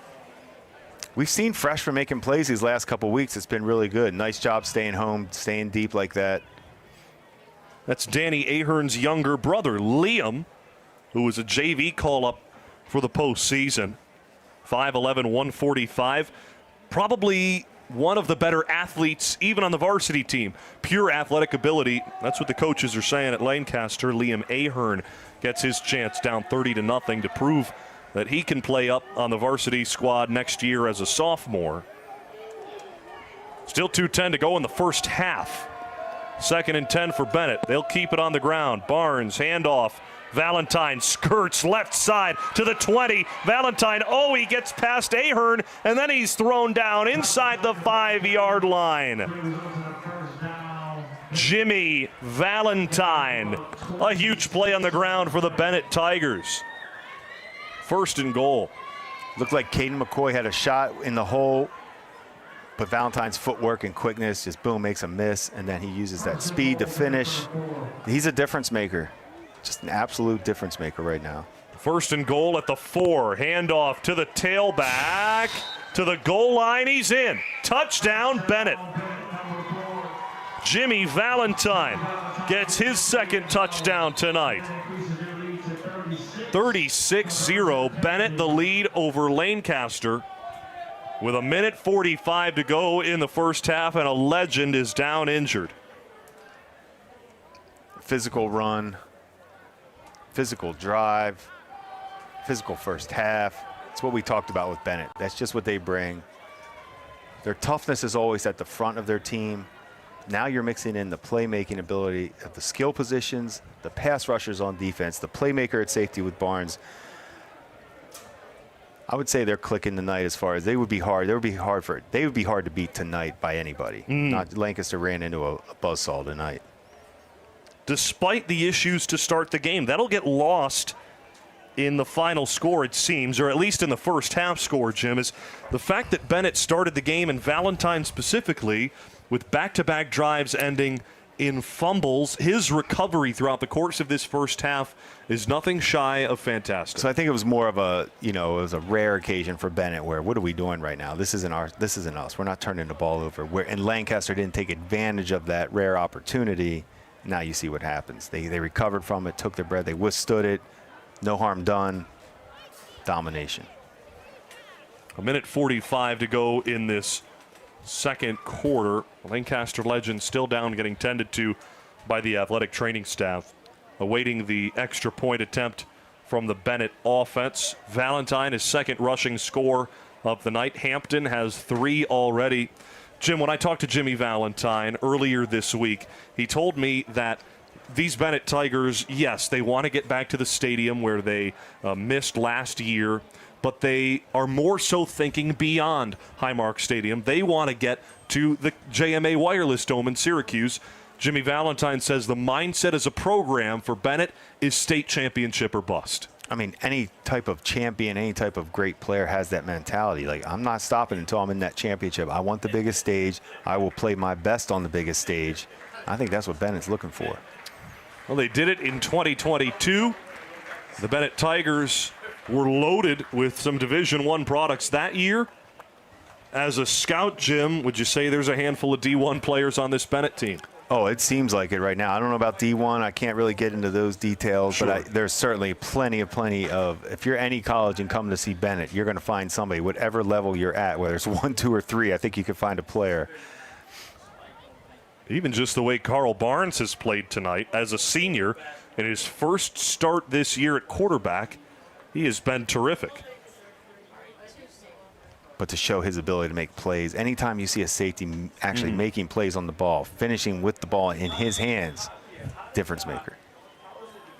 The injured Lancaster legend, Cole Urban, walks off the field under his own power. 2-point conversion attempt for Bennett. Barnes, bullet over the middle, caught at the goal line. The 2-point conversion good for Jack Eskridge, the 4th. The senior wide receiver for Bennett makes it 38-0 Tigers over the Lancaster Legends. The streak of 9 straight title game appearances for Lancaster. Well, if it was in the balance coming into this game, it's a lot higher than Bennett's chances are on the scales of justice. I mean, when you talk about games getting away, I feel like we were just talking about how Lancaster was 16-0. They had the ball, driving. It was still, everything was fine. Blink, 38-0. And that's football sometimes. Turnovers, big plays. It can get away from you quick.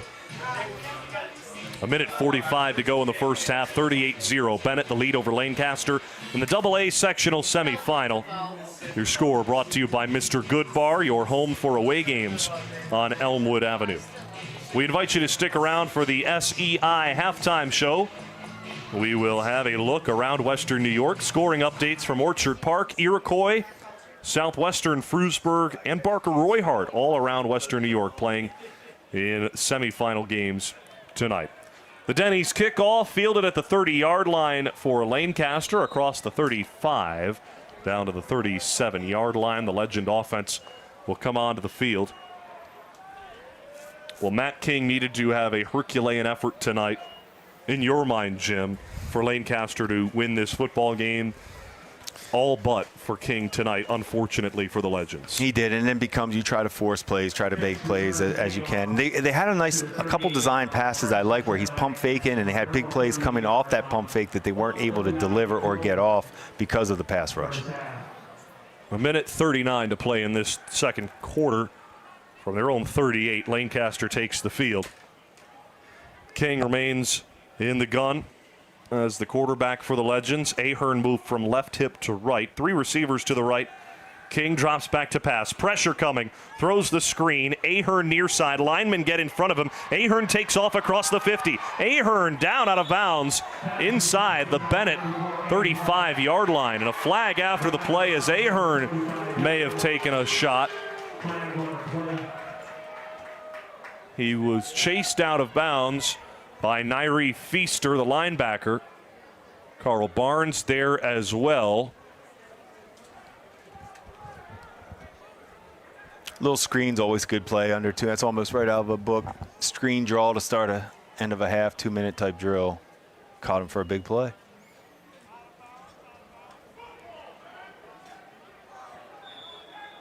So the flag picked up. Nothing doing there. 1st and 10 for Lancaster inside Bennett territory at 35. Matt King in the gun. Drops back to pass, throws a bullet over the middle, and it's low and incomplete in front of Everett Fix. That same slant curl concept on the right side that King wasn't able to convert on early on a 4th down play.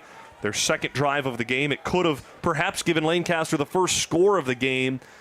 Incomplete again. I don't know if it's miscommunication or what. It is. King needs to get rid of the ball quicker on those plays. Now he's behind him, and that's why.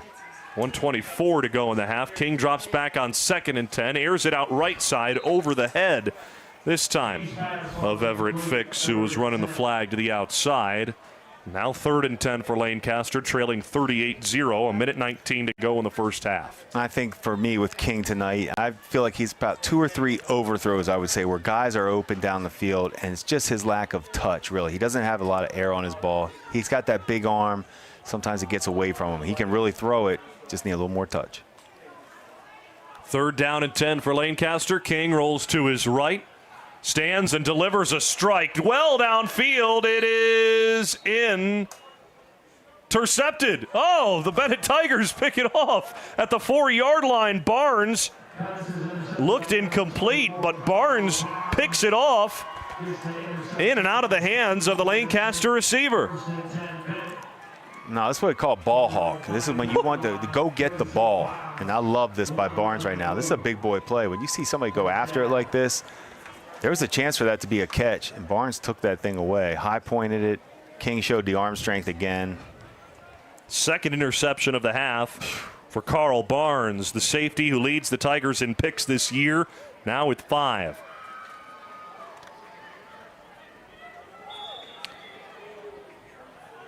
Bennett gets the ball at their own 4. 1st and 10 with a minute 11 to go in the first half.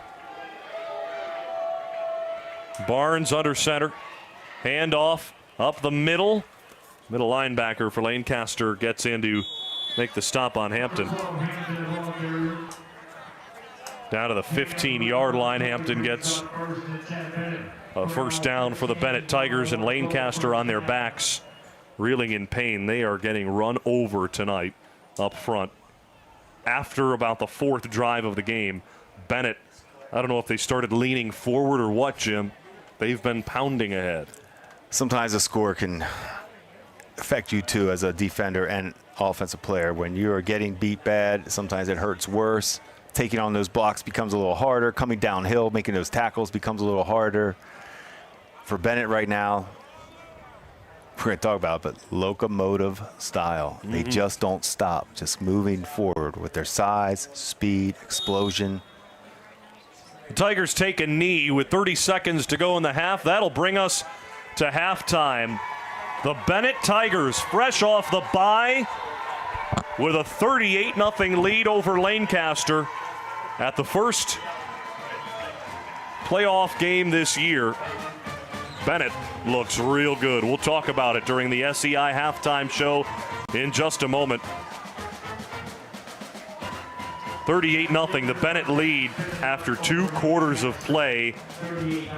Our Leah Jurek will get Steve McDuffie, the head coach of the Bennett Tigers, in just a moment. That was, like you said, Jim, locomotive style to a T for Bennett in the first half, despite the train almost coming off the tracks in the first couple drives with a couple of fumbles. It's just a credit to them. They didn't blink on it, didn't let them phase them, stick to what you got you here, and they did. And now it's pure domination. Now you just want to finish smart, clean, get out of this game nice and healthy. Friday Night Lights on Buffalo Toronto Public Media is presented by Villa Maria College, New York's home for cutting-edge majors and unmatched support. Leah Jurek is down on the field with Bennett head coach Steve McDuffie. Leah? Thanks, Jack. Coach, you've clearly dominated on both sides of the ball. What's been working so well for you? I think it was the way we prepared. But, I think, we still got to go in there and make some more corrections. This is a constant grind to try to get better. And, when you got a lot of respect for a guy that you're coaching against, it seems to bring out the best in you. What adjustments would you like to make in the half? Well, we got to block a little bit better. We still getting some penetration, and then in our coverage, we're not sticking in our zones and playing sticky defense the way we need to, the way we need to on their passing routes when they break into the secondary. All right, thanks for your time, Coach. Go get them. Okay, thank you. Jack, back to you. Thanks, Leah. Well, we will step aside and return for the SCI halftime show. 38-0. Bennett the lead over Lancaster through 2 quarters of play. We'll be back with the halftime show after this. Visit Villa Maria College and discover what it means to be a Viking. Come see the energy, teamwork, and pride that makes the Villa Vikings unstoppable. Schedule your tour at visit.villa.edu. BTPM's Friday Night Lights in partnership with Section 6 is presented by Villa Maria College, advancing educational opportunity for all of Western New York. Friday Night Lights is supported by our members and by the WNED Foundation Incorporated. Mr. Goodbar, your headquarters for watching away games on Elmwood Avenue. Denny's, America's Diner, is always open. Brighton Liquor and Wine, 930 Brighton Road in Tonawanda. And by SEI. More information at seic.com. She said this, well, he said that. The truth will come out. Wondering what the buzz is? What's the hot goss? Whatever it is, we're talking about it on Group Chat, your weekly connection to the unpredictable, weird, and wonderful world of pop culture, from film, theater to food, blockbusters, and beyond. Every week with Tiffany Bentley and her revolving panel of pop culture enthusiasts. Listen to Group Chat on Fridays at 10 a.m. and Saturdays at noon on BTPM NPR. I'm very excited.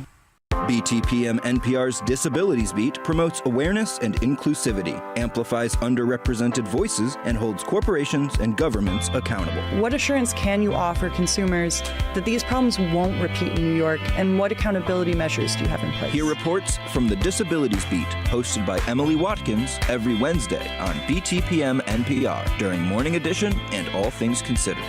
The BTPM Disabilities Beat is funded in part by the Peter and Elizabeth Tower Foundation. Hey, football fans, check out the USA Wheelchair Football League Tournament, presented by Buffalo Toronto Public Media. Cheer on our very own Buffalo Bills as they face off with the Patriots, the Cowboys, the Raiders, and the Browns. It's picked up! Head to the Buffalo Toronto Public Media YouTube channel to stream it now.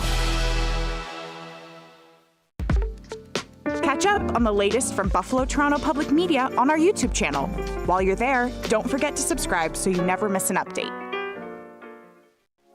A well-crafted will or estate plan speaks volumes about your hopes and dreams for the future. It also ensures that what you've worked a lifetime for is distributed according to your wishes. As Buffalo Toronto Public Media looks to our future, we would be honored to share your legacy and ensure that quality public broadcasting is here for future generations. Please contact me, Lisa Latrovato, at 716-845-7031 for more information. Support for Buffalo Toronto Public Media's Friday Night Lights comes from our members and from Mr. Goodbar, your Elmwood Avenue home for football and more food, beverage, and atmosphere. At 1110 Elmwood Avenue in Buffalo, Mr. Goodbar, home of DJ Crespo's away game viewing parties. It's halftime at Robert E. Rich All-High Stadium in Buffalo, New York. Jack Kreuzer and Jim Monos with you for the SEI Halftime Show, proudly supporting the WNED Foundation. More information at SEIC.com. Quick thoughts on the first half, Jim. 38-0 Bennett over Lancaster. It's football. We talk about sometimes games get away from you. The score always looks worse. It happens. But Lancaster is going to think all offseason how many chances they had early in this game to make it a different type of game. Well, we'll quickly step aside and head to our across-campus and Scholar Athlete Players of the Week for the Class AA Section 6 semifinal. This week's across-campus Player of the Week from Lancaster is senior gymnastics star Ava Konieczny. A high honor roll student and member of multiple honor societies, Ava ranks in the top 8% of her class with a 99 grade point average. A 6-year varsity gymnast, she was part of the record-breaking 2024 Section 6 gymnastics team. Ava has qualified for sectionals as an all-around gymnast every year of her varsity career. This week's Scholar Athlete of the Week is Lancaster wide receiver Blake Osika. Blake has maintained a 4.0 GPA while being on high honor roll throughout his high school career. Blake was recently selected to be Lancaster's Great American Rivalry Series representative as a Scholar Athlete. He will graduate with numerous college credits and have taken many AP courses this spring. Visit Villa Maria College and discover what it means to be a Viking. Come see the energy, teamwork, and pride that makes the Villa Vikings unstoppable. Schedule your tour at visit.villa.edu. Do you love theater? Can't get enough of Broadway shows?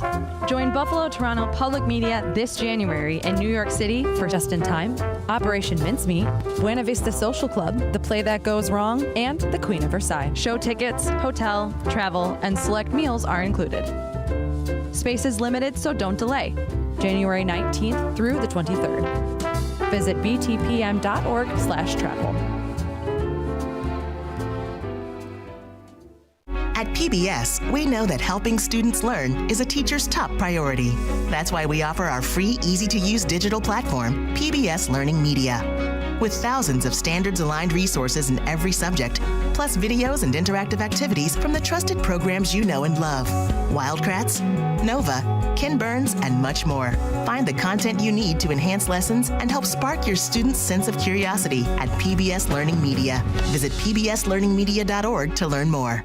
Support for Buffalo Toronto Public Media's Friday Night Lights comes from our members and from your local Denny's. America's Diner is always open. Denny's salutes Section 6 student athletes, serving you with 18 locations throughout the region. Welcome back to Robert E. Rich All-High Stadium. It's a 38-0 lead for the Bennett Tigers over the Lancaster Legends at halftime. In the first half, 3 touchdowns on the ground for Dontre Hampton. He also has been terrific as a defensive safety as well. Jimmy Valentine playing both ways for Bennett, has 2 rushing touchdowns. How about 2 interceptions defensively for Carl Barnes, who is making his first start this season at quarterback on the other side of the field. An interception for Akari Brown as well for the Bennett Tigers defense has been the storyline so far from All-High Stadium. Jack Kreuzer and Jim Monos with you on the SEI Halftime Show. SEI proudly supporting the WNED Foundation. More information at SEIC.com. Around Western New York, presented by the Buffalo and Erie County Public Library. Profoundly Public scoring update from the other AA semifinal, Jamestown and Orchard Park. It is Jamestown who leads Orchard Park 12-6. They take the lead on the first play of the fourth quarter. The last scoring update we have from Iroquois West Seneca East is a 21-7 lead for West Seneca East over Iroquois at halftime. Southwestern Frewsburg looking to punch their ticket to Highmark Stadium tonight in the Class C semifinal. They lead Brady Waring and Eden North Collins 55-21 at halftime. 55 at half? At half. Oh, can we get that game on? They're equal with us, and we had a 7:15 start. Tells you how many stoppages they've had in that game for scores. Trent Lewis, the Roger and Zach Markham pairing And Braden Fuller and the boys from Southwestern Frewsburg look to dominate in Class C on their way to the sectional championship game if that score holds. A scoring update from Iroquois. The Redhawks lead West Seneca East. West Seneca East leads Iroquois 28-7 halfway through the third quarter. Still looking for a scoring update from Chautauqua Lake Westfield Brockton at Barker Royhart. And tomorrow, Williamsville East will be here at All High Stadium for the Class A semifinal. The winner takes on the McKinley Max in the championship game. Update from Barker. Chautauqua Lake Westfield Brockton leads Barker Royhart 23-7 at halftime in the Class C semifinal. Ty Harper looks to make it 4 straight years at the sectional championship game, moving from Clymer Sherman Panama to Chautauqua Lake Westfield Brockton this year to take a new program to the sectional championship game for the first time in a long time in Chautauqua Lake history. It says a lot about Ty Harper and his coaching ability if they are able to keep their lead over Barker Royhart in Class C. It's the greatest weekend outside of the sectional championship weekend in Section 6 football. We'll step aside and return with Leah Jurek, who will be live with Coach Eric Rupp in just a moment. This has been the SEI Halftime Show. SEI proudly supporting the WNED Foundation. More information at SEIC.com. Brighton Wine and Liquor, located at 930 Brighton Avenue in Tonawanda, features wines from all over the world and expert curators who can help you select the right wine or spirit for your occasion. Brighton Wine and Liquor, 930 Brighton Road in Tonawanda. It's funny how the things we need the most are usually the hardest to find, like your car keys when you're running out the door, that missing sock that didn't make it through the laundry, or most importantly, trying to find your polling place so you can vote in an election. We can help with that last one. Hey people, Corey here with Compact Civics. In America, the term polling place refers to the building, while polling station refers to the specific room or area where voting happens. So, a school might be your polling place, but the gymnasium is the polling station. While many states still use voting booths, others offer mail-in voting options. Research shows that long lines can even keep people from casting their vote. So the goal is to make voting easier and more available to everyone that is eligible. So while I can't help you find that other sock, I can help you find your polling place. In New York, visit voterlookup.elections.ny.gov. Remember, your vote is your voice. So make sure you are prepared and know where to cast your ballot. Do you love theater? Can't get enough of Broadway shows? Join Buffalo Toronto Public Media this January in New York City for Just in Time, Operation Mincemeat, Buena Vista Social Club, The Play That Goes Wrong, and The Queen of Versailles. Show tickets, hotel, travel, and select meals are included. Space is limited, so don't delay. January 19th through the 23rd. Visit btpm.org/travel. Buffalo Toronto Public Media has new and innovative ways to generate revenue for your business. We have a robust menu of digital features that can help your business grow. Contact Bill Saurer at 716-845-7000. Back at Robert E. Rich All-High Stadium, 38-0. Bennett the lead over Lancaster through one half of play. We throw down to Leah Jurek, who's live with Lancaster head coach Eric Rupp. Coach, number one thing that stood out to you at that half? Yeah, obviously it was a tough half. We just weren't ready to play, and that's on me as the head coach. What do you need to do to get back in this game? Yeah, we need to get some momentum offensively. We're starting with the ball this half, so we need to put a drive together and just finish. What was your message to the guys just to keep the energy up? Keep playing hard. We're going to keep our standard at what it is, and we're going to finish this the right way. All right, thanks for your time. Good luck, Coach. Jack. Thanks, Leah. Well, there's some poise from a veteran head coach, Eric Rupp, in his 10th season, taking the blame on himself, saying they weren't prepared for the Bennett Tigers this game. I'd say the only thing they might not have been prepared for was the rain, the elements that got into play in the first half with the multiple turnovers. That was certainly a standout from the first half for the Lancaster Legends, an inability to convert on those turnovers. Let's get to our objectives first for the Lancaster Legends. Their first objective was to create traffic up front. 0 for 1. Their second objective, stay multiple. They have not been able to throw the ball. 0 for 2. Number 3, Matt Kingme. Didn't have his best night. 0 for 3. For the Bennett Tigers on the flip side, a reason they're up 38-0. Number 1, locomotive style. Just keep moving forward, 1-0. Number 2, limit the big pass plays. They have. And number 3, get Eskridge touches. And they have. Here's your difference, 38-0. Bennett the lead over Lancaster through 2 quarters of play. Jack Kreuzer and Jim Monos with you on BTPM's Friday Night Lights, presented by Villa Maria College. Denny's kickoff, fielded by Lancaster at their own 35-yard line. A 3-yard return before the bodies of Bennett pile in, and Barnes is in there as an extra man to pull down the ball returner. In on the stop for Bennett. Number 22, Sharon Young, junior linebacker, makes the play on special teams. 1st and 10 for Lancaster at their own 41 to begin the second half.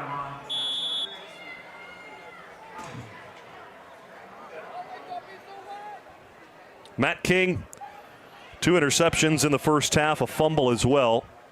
In the gun to start the second. Screen pass far side, and it's incomplete. A low pass that was too low to be handled by Ryan Hartwig. Yeah, not coming out of the half with a drop pass on an easy completion. It's a little stinger, a little deflation. You like to come out, just be positive right now, have some good plays. You had too good of a season, to look at that scoreboard and think this is who you are. Just have a good half here, have a good memory of this half. 2nd and 10 from their own 41. King delivers near side. Another low pass that is caught at the sideline at the 48-yard line. Pickup of 6 or 7 for the Lancaster offense. Everett Fix makes the grab. 3rd down and 3. Fix is an intriguing young player. I think he's going to have a nice future as we follow these next couple seasons. Everett Fix could be the quarterback next year. He was the quarterback in waiting this season, the quarterback 2. Matt King with the keeper on 3rd down and 3, and he gets the first down across the 50 down to the 47-yard line. A first down for the Lancaster offense inside Bennett territory. Everett Fix in that running, as well as the grandson of the legendary Clarence coach, Tom Goddard, who is just a sophomore as well. And I've heard great things about the young Goddard. 1st and 10 at the 47 for Lancaster. It's a screen pass far side. Hartwig the catch. Goes horizontally to the far sideline, and he's stopped in his tracks at the 46-yard line. A gain of 1 through the air for Lancaster. 38-0. Bennett the lead, just underway in the second half. Yeah, and I like this possession for Lancaster. They're not doing anything crazy. They're just doing what they do. Good runs, easy completions, keep the clock moving, get some yards, try to finish in the end zone. Just what he said at halftime. 2nd down, 9 to go. King hit as he throws near side. Incomplete. Dontre Hampton, the safety blitz with the pressure for the Bennett defense. It shows you that Steve McDuffie and his staff are not afraid to still send guys despite leading 38-0. No, they weren't afraid to throw it deep. Anthony Scott calls up the blitz for 2nd and long. 3rd down and 9 at the 46. King gets hit in the pocket, and down he goes behind the 50-yard line. King gets taken down.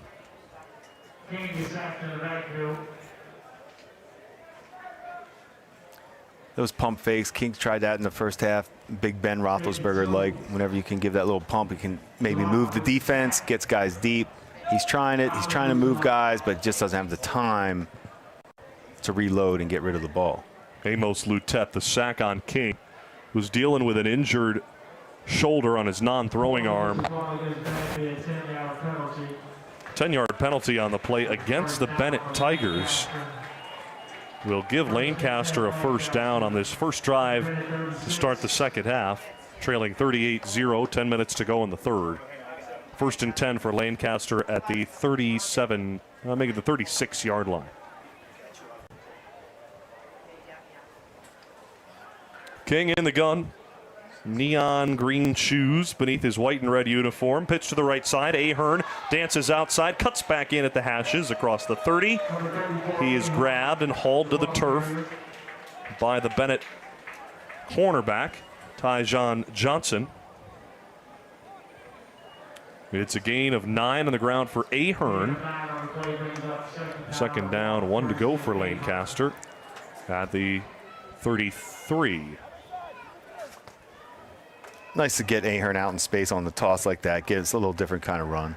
King keeps it on 2nd and 1 to the far side. A flag flies as he runs right out of bounds for a loss of 2. He was chased out by Nairi Feaster, but again, the flag in the middle of the play. King might have wisely saw what happened and ran out of bounds because he knew it was on Bennett. The Bennett defense stands strong, though. Both teams are looking at it, and the call is a hold against Lancaster. So a loss of 10 on the penalty yardage. Second down and 11 to go this time from the 38-yard line. Lancaster moving left to right to start this second half. Down 38-0. King claps his hands in the gun, takes the snap, throws. He's hit while he throws, and he's incomplete on the near sideline, well away from Everett Fix, who was the nearest target downfield, about 10 yards. Third down and 11 for Lancaster. It's hard to find energy on the sideline for Lancaster and in the stands for the Lancaster fan base, who were rocking the stadium at all high to start this game. Trailing 38-0.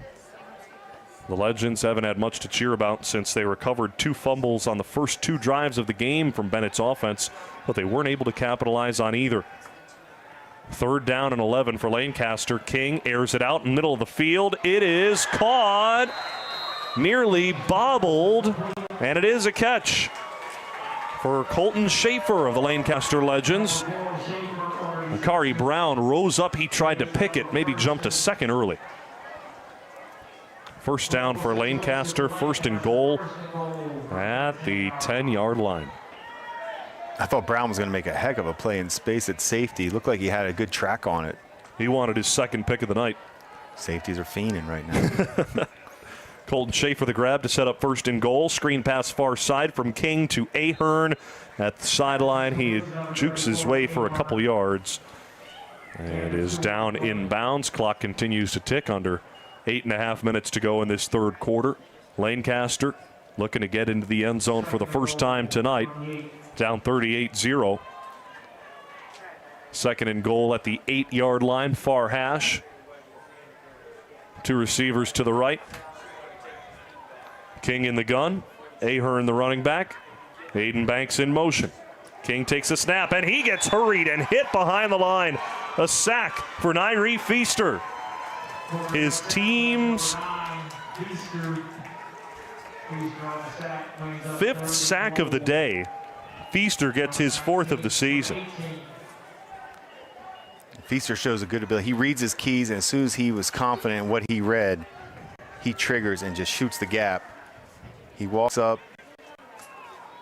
When he makes that trigger, boom, big time hit. 3rd down and goal from the 18 for Lancaster. Fix in motion. King scans left, right, now throws across the middle. Ahern goes horizontally.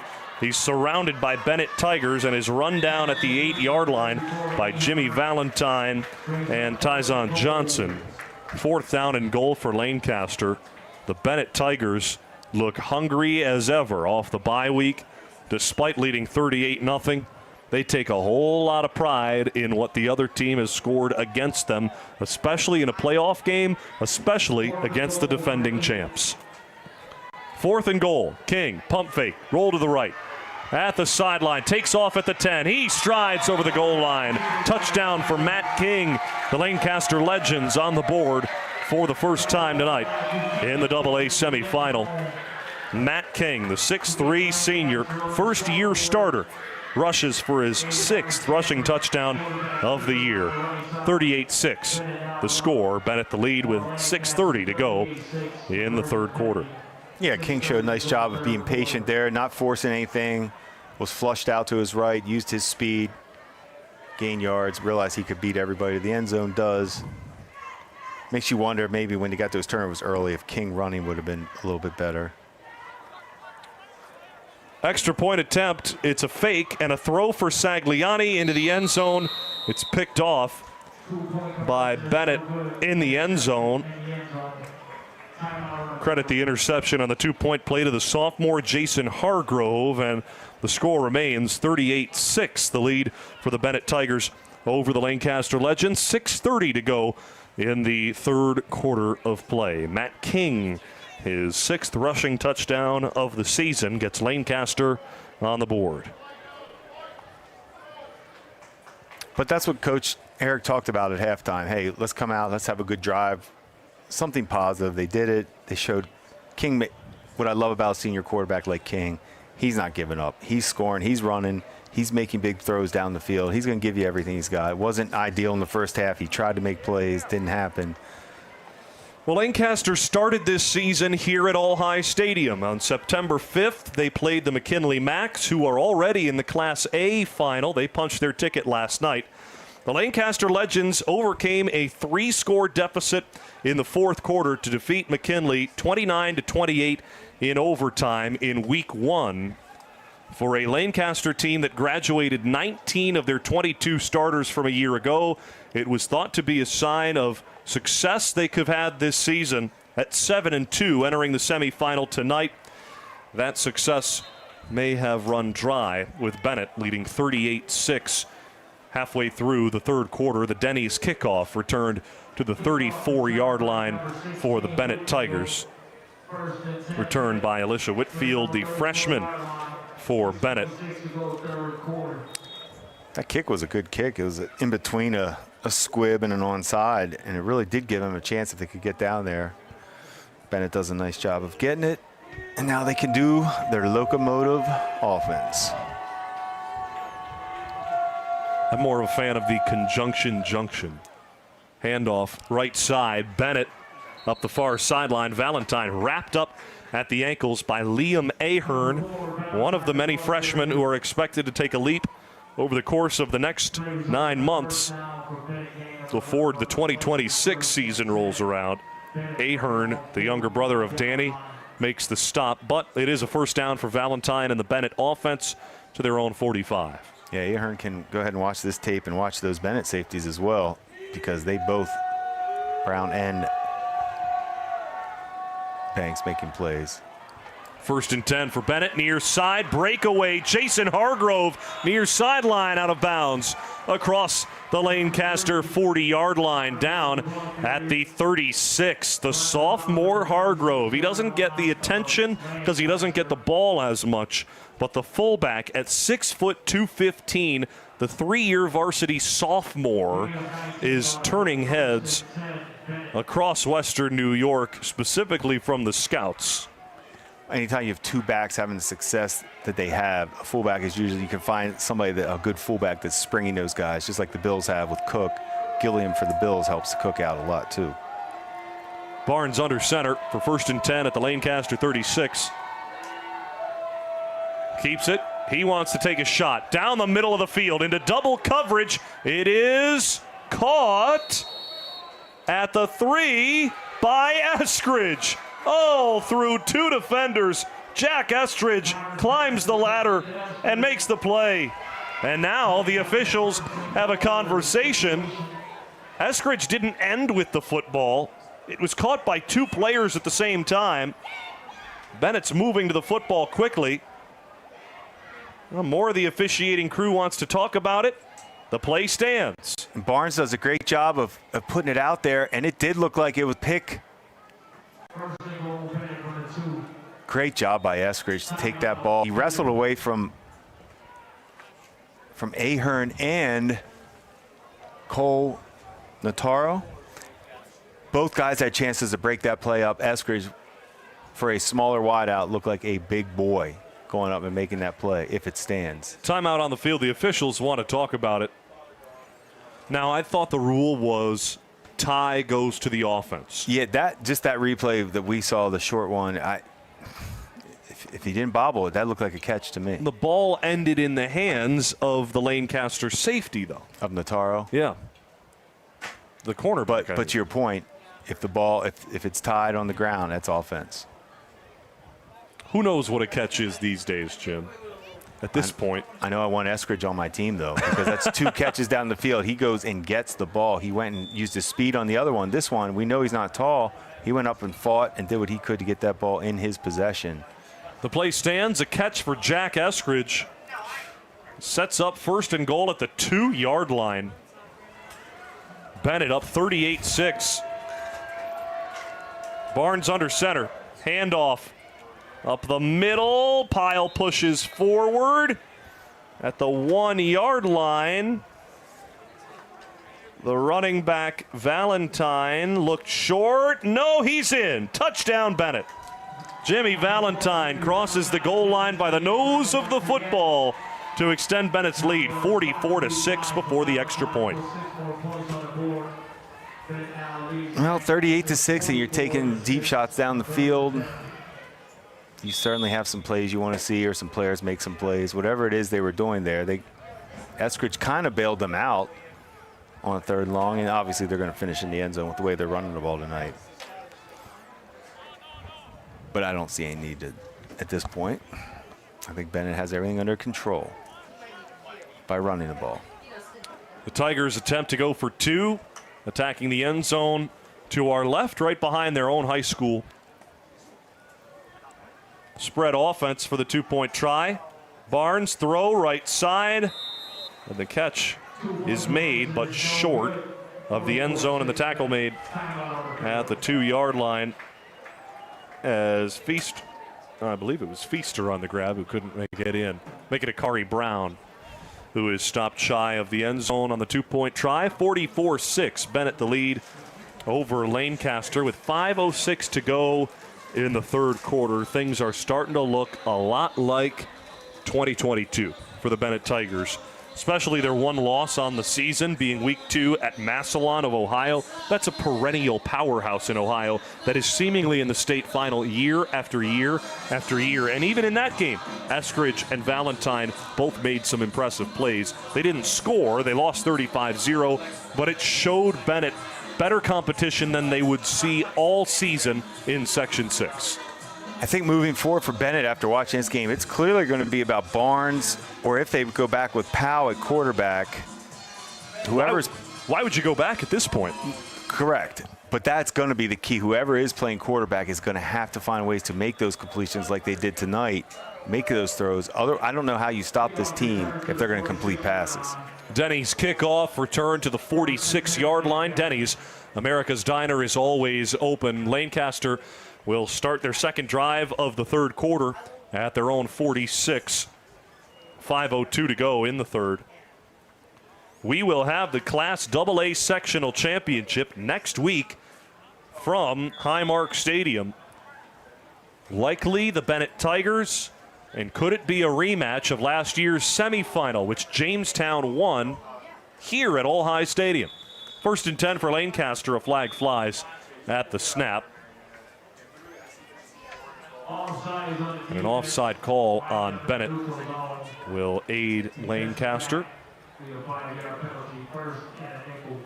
Around Western New York, brought to you by the Buffalo and Erie County Public Library. Profoundly public. Jamestown leads Orchard Park 18-6 with 4 minutes to go in the other AA semifinal. So all signs point toward a Bennett-Jamestown Class AA championship. Run on the play for the Lancaster Legends. Danny Ahern picks up a 1st down, gain of 5 to the 44-yard line of Bennett. 1st and 10 for Lancaster, trailing 44-6. Yeah, it's formality at this point. Everybody knows it. Lancaster doing a nice job, just running the clock, running the ball, just like they did last drive. Good, solid drive. Let's be positive. Run for Ahern, or check that. It is Ahern, yes, across the 30-yard line, down on the far sideline. Chased down by the Bennett corner. 1st down for Lancaster. Moving left to right across your radio dial on BTPM NPR. And final, Jamestown 18, Orchard Park 13. The Jamestown Red and Green have punched their ticket to Highmark Stadium in the Class AA Championship. They await the winner of this game. 1st and 10.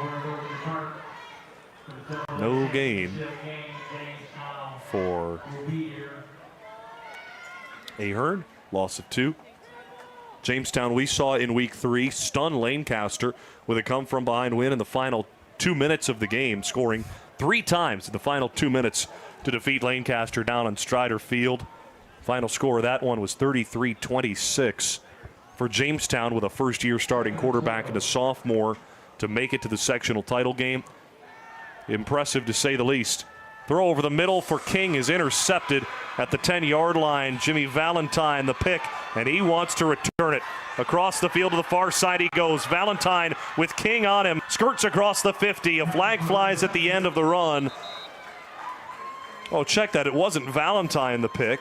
That was Tyson Johnson, the interception for the Bennett Tigers. I beg your pardon. That's his 3rd interception this season for Johnson, the corner, and the 4th pick tonight on Matt King. Yeah, Johnson's a player that stood out to me when I was able to see them against Niagara Falls this year on defense, and there he is making another play. Penalty at the end of the run is against the Bennett Tigers. Eric Rupp accepts the penalty. Holding call against the Tigers. This will back him up 10 yards from the end of the run. What sets anybody playing in the secondary apart, and what makes you a difference maker in the secondary or a game changer, is your ability to finish and make the interception, finish on the ball in your possession. So I beg your pardon, it was a personal foul against Bennett at the end of the play. That backs them up 15 to their own 36. 3:04 to go in the 3rd quarter, 44-6. Bennett the lead over Lancaster. They have been terrific from, well, just about start to finish. After a couple of fumbles on their first 2 drives, Bennett has been fantastic. It's a pass on 1st down and 10 from their own 36 to the far sideline, incomplete. That's, yeah, I mean, you'd like to get the clock rolling right now. Everything's fine. Everything's under control. I mean, there's a protocol when you play football a little bit. What you didn't see was Jim with his hands out to the roof saying, "Why are you throwing the football?" under his breath. Not sure. You just get the clock moving right now. Everything's fine. Everything's okay. Barnes had a great game. We don't need to test the passing stats. You didn't want to throw when the game was 0-0. You didn't care about throwing. Yeah. You're up 44-6. Now you want to throw. Under center is Barnes. Handoff to the tailback. Cut to the near side across the 40-yard line. Ball might have come out at the end of the play. It looks like Eskridge fell down. Injury. Jack Eskridge way downfield. Ran a route. Now he gets tapped by the Lancaster safety Ahern as Eskridge sits down beyond midfield. He was given a great effort downfield blocking, actually asking if that's what he's supposed to do on that play. We'll step aside as Eskridge gets tended to on the field. 2:32 to go in the 3rd quarter. Bennett 44, Lancaster 6 in the AA semifinal on BTPM's Friday Night Lights, presented by Villa Maria College. Visit Villa Maria College and discover what it means to be a Viking. Come see the energy, teamwork, and pride that makes the Villa Vikings unstoppable. Schedule your tour at visit.villa.edu.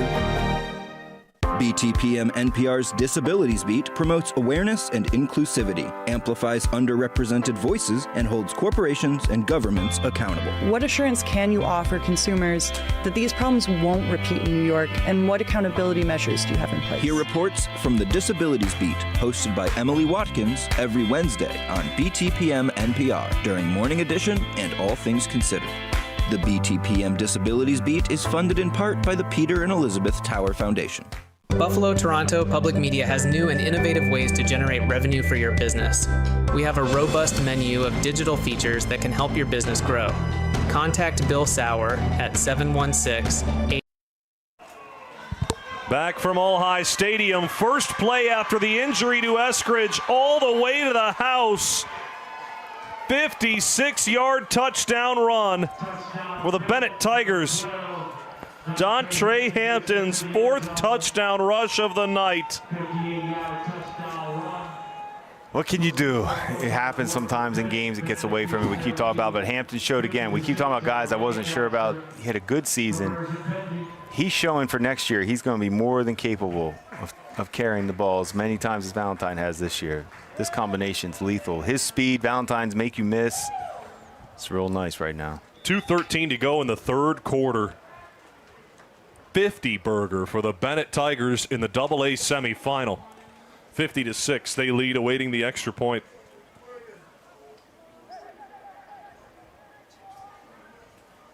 Barnes under center. A give to Nairi Feaster, the fullback. And he's got the 2-point conversion. 52-6, Bennett, the lead over Lancaster. 2:13 to go in the third. And the Lancaster Legends' streak of 9 years going to Highmark Stadium comes to a screeching halt in the final year of games being played at the home of the Buffalo Bills. Let's pause 10 seconds for station identification. This is Friday Night Lights, presented by Villa Maria College. This is Isaiah Gerstung from Newfane. You're listening to Friday Night Lights on BTPM, NPR, WBFO and WBFO HD1 Buffalo, WUVJ Jamestown, WOLN Olean. This is a service of Buffalo Toronto Public Media. Back at Robert E. Rich All-High Stadium in downtown Buffalo, New York. Well, that's North Buffalo, if you will, not necessarily downtown on Main Street. 2:13 to go in the third quarter, 52-6. The lead for Bennett over Lancaster. You want Bad Bunny. This isn't him, but same vibe, Jim. That's our fourth quarter blowout type where we're headed right now. Bad Bunny. There is a coach on the other side for Bennett that was waving the towel around. And that's Anthony Scott, who was doing the towel, the rally towel, on the Denny's kickoff at the 37-yard line. A heavy hit from the Bennett special teams unit. Oh my. Number 22 for the Bennett Tigers, Sharon Young, a junior at 5'6", 180. I think they should play the song all night, Jim.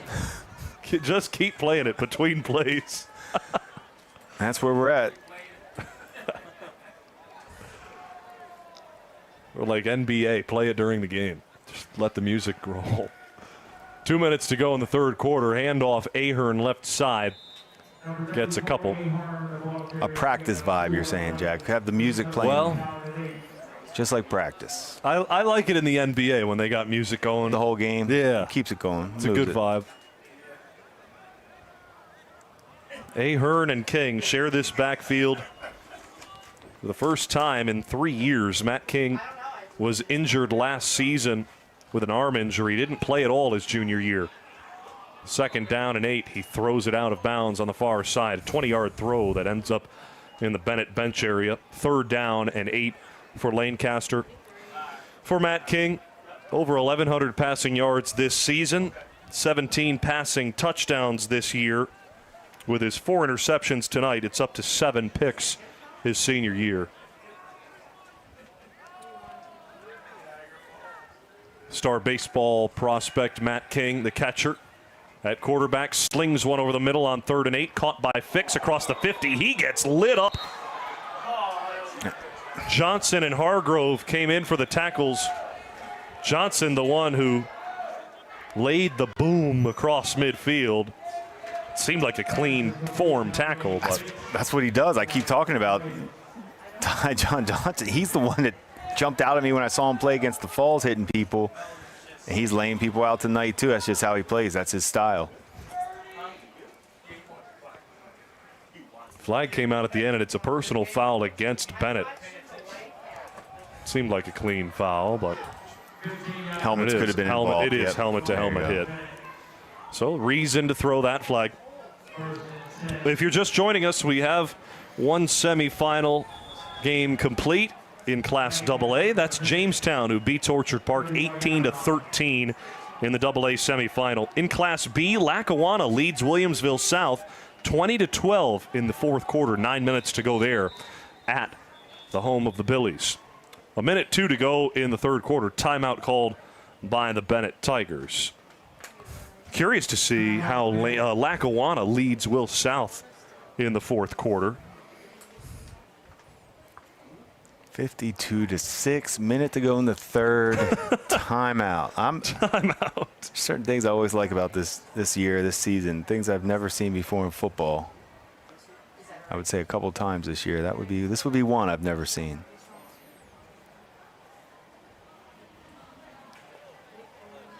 Scoring update from Southwestern Frewsburg and Eden North Collins around Western New York, presented by the Buffalo and Erie County Public Library. 55-21.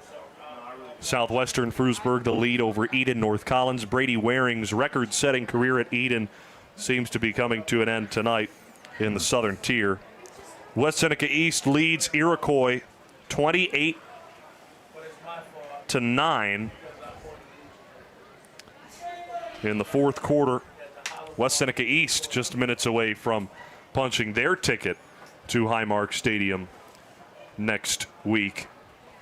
And in Class C, on the other side of the Eden North Collins Southwestern Frewsburg bracket, it is Chautauqua Lake Westfield Brockton, who defeats Barker Royhart 30-13.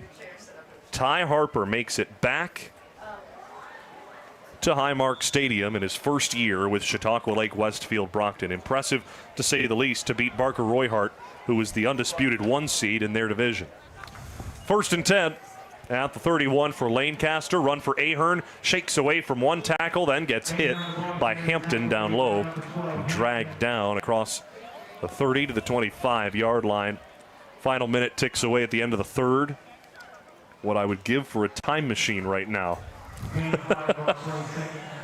So would Lancaster on those fumbles early. Yeah. The game started with 3 drives with 2 fumbles from Bennett and 1 from Lancaster sandwiched between them. 2nd down and 5 for Lancaster at the 25. Screen pass far side. Aiden banks the grab, gets across the 20. 1st down. Taken down by Dante Parker. 1st down for Lancaster. Final 10 seconds of the third tick away. And that'll take us to the fourth quarter. 52-6. Bennett Tigers lead the Lancaster Legends. Lancaster might want to get a play in here before the quarter break. They line up, but nothing doing. 52-6, the score after 3. Bennett the lead over Lancaster. It's all but wrapped up. The Bennett Tigers 12 minutes away from returning to the sectional championship game after a brief 1-year hiatus a season ago. Bennett, with authority, has proved they are not the upsettee back-to-back years as the 1 seed. We'll talk about how we got to 52-6 as we return for the fourth quarter on BTPM's Friday Night Lights, presented by Villa Maria College. Visit Villa Maria College and discover what it means to be a Viking. Come see the energy, teamwork, and pride that makes the Villa Vikings unstoppable. Schedule your tour at visit.villa.edu. BTPM's Friday Night Lights, in partnership with Section 6, is presented by Villa Maria College, advancing educational opportunity for all of Western New York. Friday Night Lights is supported by our members and by the WNED Foundation Incorporated. Mr. Goodbar, your headquarters for watching away games on Elmwood Avenue. Denny's, America's Diner, is always open. Brighton Liquor and Wine, 930 Brighton Road in Tonawanda. And by SEI. More information at SEIC.com. Do you love theater? Can't get enough of Broadway shows? Join Buffalo Toronto Public Media this January in New York City for Just in Time, Operation Mincemeat, Buena Vista Social Club, The Play That Goes Wrong, and The Queen of Versailles. Show tickets, hotel, travel, and select meals are included. Space is limited, so don't delay. January 19th through the 23rd. Visit btpm.org/travel. Each month, BTPM Classical brings the music off the airwaves and onto the stage. Our live on-stage concerts feature world-class performances and intimate conversations with the artists, all for free at Buffalo Toronto Public Media. Sign up for the next concert at btpm.org/events and watch previous performances on the BTPM YouTube channel.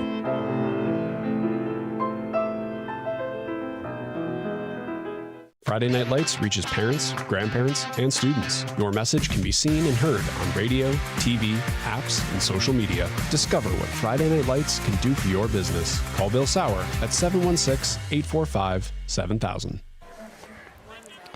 Back from Robert E. Rich All-High Stadium, 52-6 the lead for the Bennett Tigers over the Lancaster Legends. With 1 quarter to play, Bennett on the brink of snapping Lancaster's 9-year streak of sectional championship game appearances. Matt King with the run on 1st and 10 at the Bennett 16. Jives his way inside the 10, down to the 7.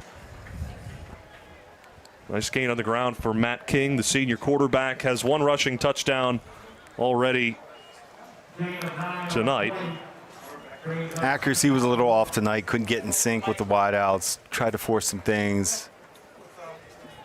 But his running has been very tough. Gained some positive yards, especially the second half. He's looked under control.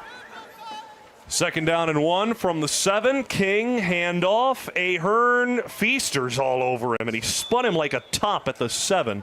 Down goes Ahern. Feaster reading those keys again. Saw a tackle pull.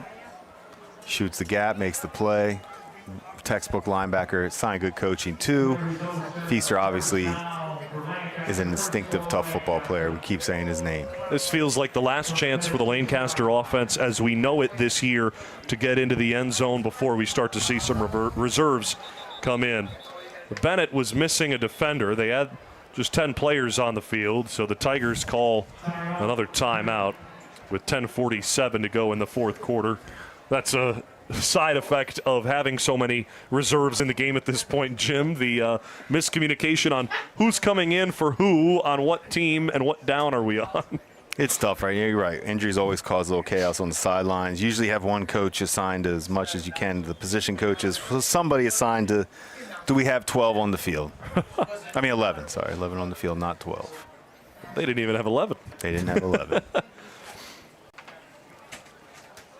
Well, I'm pumped for next week when we'll be at Highmark Stadium for the Class AA championship game. John Garcia's pumped about it, too. The Bennett Tigers will likely take on the Jamestown Red and Green for the final high school football championship game at the home of the Bills. We'll have a send-off to the stadium, remembering the Ralph during our pregame show next week, Friday at 7:30. Kickoff for the AA final is at 8 p.m. tomorrow night. Or next week, Friday, I beg your pardon. Direct snap to Ahern. He bobbles the football, hangs onto it, and gets back to the line of scrimmage. Next Friday, 7:30 on BTPM NPR and BTPM PBS. We move over to the affiliate next week from Highmark Stadium. Kickoff at 8 o'clock. Pregame at 7:30 with words from coaches from throughout Highmark Stadium history at the high school level. Some great stories shared that we get to share with you next Friday. Talk about community involvement, hearing about all the major moments in each community over the last week and a half. Interviewing folks for that project has been a joy. I can't wait to share that with our audience. Full start against the Lancaster Legends offense. John Godfrey relays the signal. 10:10 to go in the game. 52-6 the score in favor of Bennett. Lancaster to their own 11-yard line. King is the quarterback. 2 receivers on either side. Bennett communicates defensively. Aiden Banks, the receiver, in motion left to right. Throw to the end zone for Banks from King on the sideline, out of bounds. Banks couldn't make the grab. And guess who hit King? Nairi Feaster once again. He's a player. I'd love to see. We had this game 2 years ago, and it didn't end all that pretty. But Bennett and McKinley, man, I'd love to see them play this year. Even Bennett and Health Sciences, I'd love to see. And we might. If Health Sciences beats McKinley in the championship in A, Health Sciences is likely moving up to AA next year. 3rd down and 11. Throw to the end zone. King to Schaefer. Touchdown. Colton Schaefer, his team leading 7th touchdown grab of the year. The 2 seniors connect in the fourth quarter of the AA semifinal. That was a pretty throw from King. Nice touch. We were talking about his touch earlier. We know he has the big arm. He showed his touch right there. Beautiful. He threw it to a spot. Schaefer went and got it. Nice timing. First touchdown pass of the night. King to Schaefer. 9:36 to go. The Bennett defense ready for a fake. Ready for the fake. Lancaster ran it the last time. This time the kick is up and through. But there's a flag down on the field, and we may redo this kick. No. Kick is good for Lancaster. And another look on BTPM Create at the touchdown for Colton Schaefer. It was a great job by Schaefer tracking the ball. That's an underrated skill receivers have. When you throw a spot like that with the touch, Schaefer went and tracked it.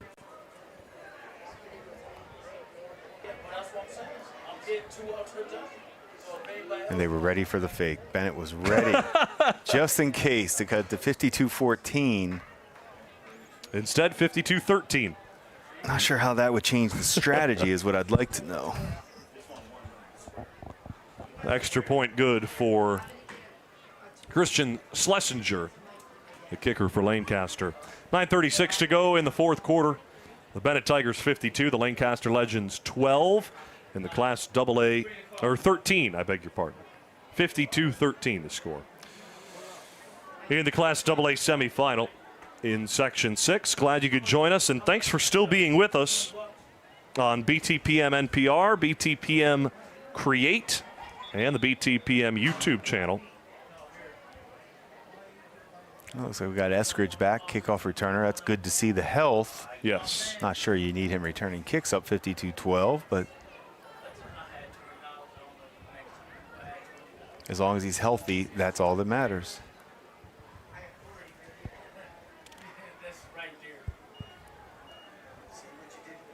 On the Denny's kickoff, Denny's, America's Diner, is always open.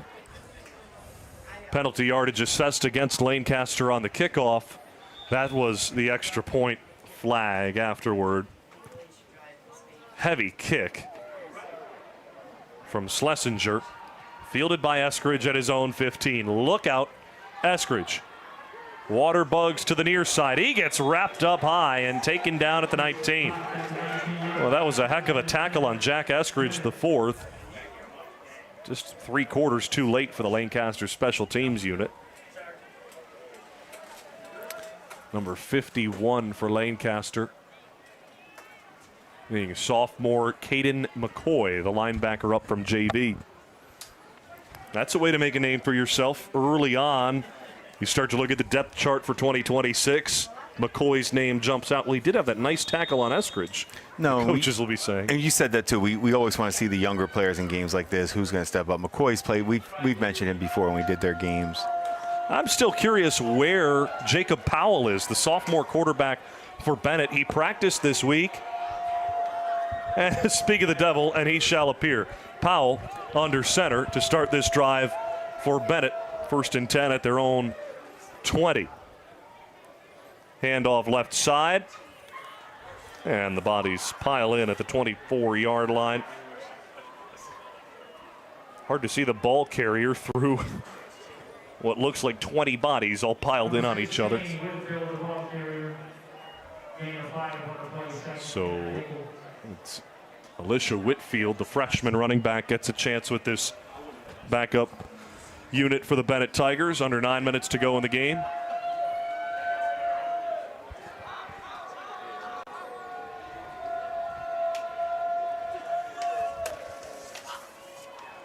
Handoff. Whitfield left side, nothing doing. Lancaster's defense gets there.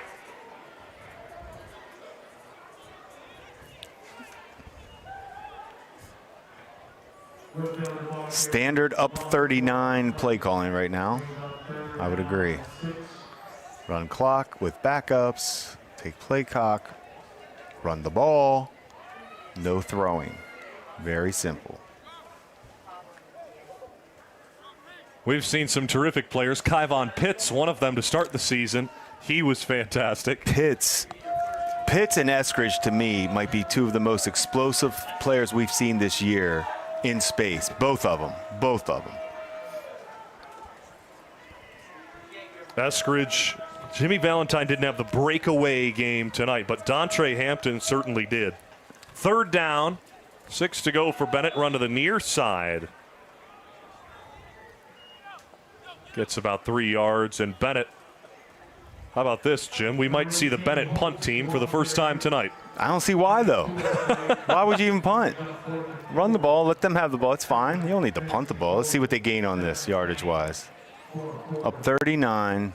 At their own 27. I'm interested. No right or wrong here. Well, and this, again, could be reps for next week. All right? fair, all Carl fair. Barnes hasn't had the chance to punt today. The first-time quarterback today has looked pretty good at his typical position at safety. He's looked pretty good at quarterback as well. Now to punt from their own 26. 4th down and 4 for the Bennett Tigers. Leading 52-13. Barnes takes the high snap, gets it away in time as the pressure was being put on. This will careen inside Lancaster territory, take a Bennett roll down to the 46-yard line. About 20 yards. Oh, when you just basically, it's a 20-yard gain. No big deal. 6:30 to go in the Class AA semifinal. Lancaster trails Bennett 52-13, and on comes Matt King for what could be his final drive of his senior year at Lancaster. Matt King looking for a college that'll let him play football and baseball. He's a star behind home plate in the spring with the Lancaster baseball team, and travel as well in the summer. 1st and 10 at the 46. King, handoff Ahern, finds the hole left side, gets to the second wave, and down at the Bennett 45-yard line. Good run for Danny Ahern, another guy who is terrific all career long. 3rd-year varsity player for the Lancaster Legends. Over 2,000 rushing yards in his career. His career versus Bennett. Entering tonight, he had played him 3 times and had just 123 rushing yards. A reason Bennett has had success tonight. They shut down Ahern. Run for William Powell, the senior running back who comes in to replace Ahern for 2nd and 1. He gets a first down to the 40-yard line. But it was Bennett's defense bottling up Ahern, forcing King into obvious passing downs and picking him off and getting him flustered with a lot of pressure tonight.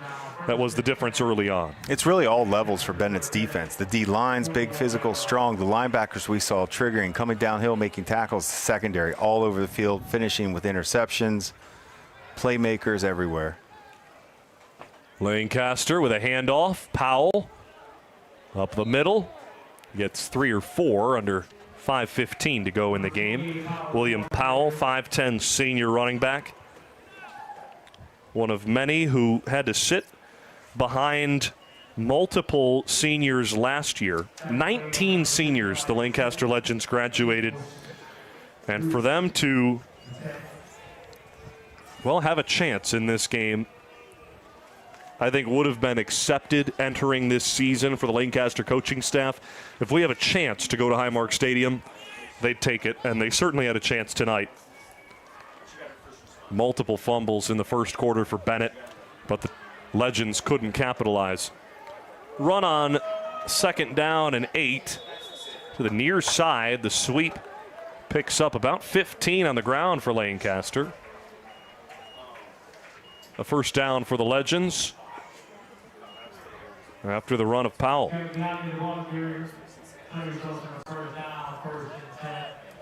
Under 4:20 to go in the 4th. 52-13. The lead for Bennett over Lancaster. Can't wait for the AA championship next week. If you missed it, Jamestown defeated Orchard Park. 1st and 10. For Lancaster, screen pass from King, far side, it's caught. Out to the 19-yard line. Pass is caught by Jaden Pulowski.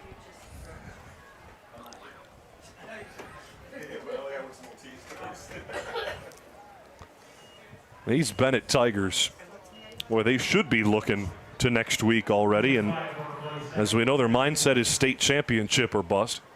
Fumble on the play on 2nd down and 5, recovered by Lancaster. Clock continues to tick, under 3:20 to go.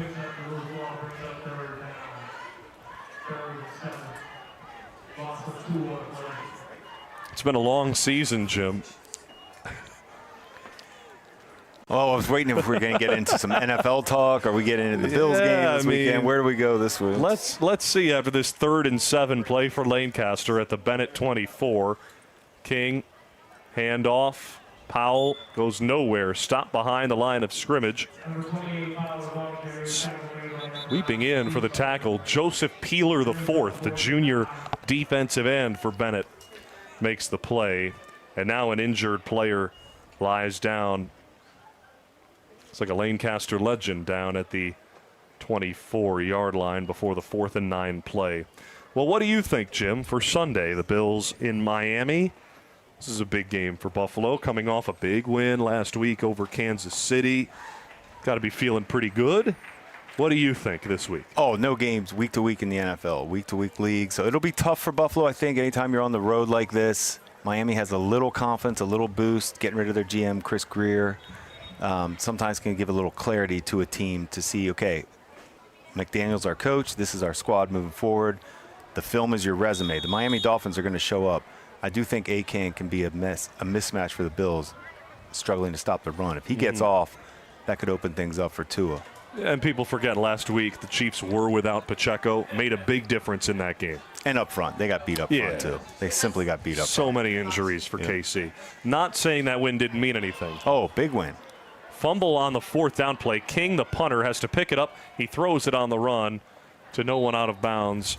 Turnover on downs for Lancaster with 2:09 to go in the game. Bennett can kneel it out if they want to. Stick around for the post-game show presented by Villa Maria College. Advancing educational opportunity for all of Western New York. Our Leah Jurek will have a conversation with Bennett head coach Steve McDuffie and our player of the game. Hard to not pick 3 or 4 Bennett Tigers tonight. Carl Barnes, Akari Brown. Just looking defensively, Amos Lutet had a heck of a first quarter to set up Bennett for success later on. Jason Hargrove was terrific tonight. Jimmy Valentine, 3 touchdowns. Dontre Hampton, 4 touchdowns tonight. Hard to pick one player of the game this evening. And we're still leaving names off the list. Nairi Feaster could be that player. Could be Nasir Johnson at DN. Could be Nasir Tillman on the other side of the defensive line. I'd put Jack Eskridge. How is he the 10th name I say on the list? So there's Bennett's roster for I apologize. Bennett takes a knee to wind down the final minute 20. 52-13 will be the final. Bennett will defeat Lancaster and advance to Highmark Stadium in the Class AA Sectional Championship, bouncing back from missing the stadium last year. The Bennett Tigers with an exclamation point. The Tigers will take on the Jamestown Red and Green in the Class AA Sectional Championship in the final game at Highmark Stadium in Section 6 history next week, Friday at 8 p.m. Victory formation for Bennett. They take one final knee, and the clock will wind down to zeros. The Bennett Tigers, from just about start to finish, roll over the Lancaster Legends in the 2025 Class AA Section 6 semifinal. 52-13, the final score. The Tigers advance to the sectional title game, where they await the Jamestown Red and Green for a rematch of last year's semifinal that the Red and Green won. Stick around for the Villa Maria College post-game show. Villa Maria College, advancing educational opportunity for all of Western New York. 52-13 the final. Bennett defeats Lancaster. Post-game show after this on BTPM's Friday Night Lights, presented by Villa Maria College. Visit Villa Maria College and discover what it means to be a Viking. Come see the energy, teamwork, and pride that makes the Villa Vikings unstoppable. Schedule your tour at visit.villa.edu. BTPM's Friday Night Lights in partnership with Section 6 is presented by Villa Maria College, advancing educational opportunity for all of Western New York. Friday Night Lights is supported by our members and by the WNED Foundation Incorporated. Mr. Goodbar, your headquarters for watching away games on Elmwood Avenue. Denny's, America's Diner, is always open. Brighton Liquor and Wine, 930 Brighton Road in Tonawanda. And by SEI. More information at SEIC.com. I want to talk to you about the monstrous mythological salamander from antiquity. What does that have to do with civics? Bear with me. Hey people, Corey here with Compact Civics. In 1812, Massachusetts Governor Elbridge Gerry and his party, the Democratic Republicans, hated the other party, the Federalists. Back then, voting districts were determined by the boundaries of a county. Gerry and his buddies took advantage of a loophole that gave them the power to draw up new district lines in favor of their party. The Federalists mocked the most egregious district by illustrating it as a monstrous salamander and tossed Gerry's name on it, and thus gerrymandering was born. This practice became wildly popular throughout history. It undermines voter power and impedes democracy by cherry-picking voters for a desired outcome. Thankfully, it was challenged in 2023 in New York State, and lines had to be redrawn. Next time, we'll talk about how gerrymandering makes representation unfair and directly impacts you. Support for Buffalo Toronto Public Media's Friday Night Lights comes from our members and from your local Denny's. America's Diner is always open. Denny's salutes Section 6 student athletes, serving you with 18 locations throughout the region. Welcome back to Robert E. Rich All-High Stadium. The Bennett Tigers defeat the Lancaster Legends 52-13 in the Section 6 Class AA semifinal, as Bennett will head to the Class AA sectional championship game. Jack Kreuzer, Jim Monos with you on the BTPM Friday Night Lights postgame show presented by Villa Maria College, advancing educational opportunity for all of Western New York. 3 touchdowns tonight for Jimmy Valentine. 4 touchdowns tonight for Dontre Hampton. And head coach Steve McDuffie is headed back to Highmark Stadium. He's down on the field with our Leah Jurek. Leah? Coach, how does it feel knowing you're going back to Highmark for that championship? Well, I'm just going to celebrate tonight, and then, we got to get back to work tomorrow.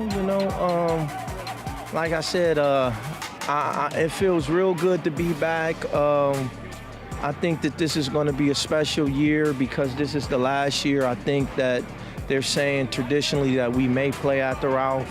So once again, I'm just real happy to be able to represent Buffalo and the Buffalo Public Schools and Bennett High School and, and just the city of Buffalo in general. And, I'm just tickled to be back there, but like I said, I'm gonna enjoy it tonight, and then tomorrow morning we're gonna get back to work. And what is it about this unit that keeps producing these results? Well, I think that they finally starting to come together as a team.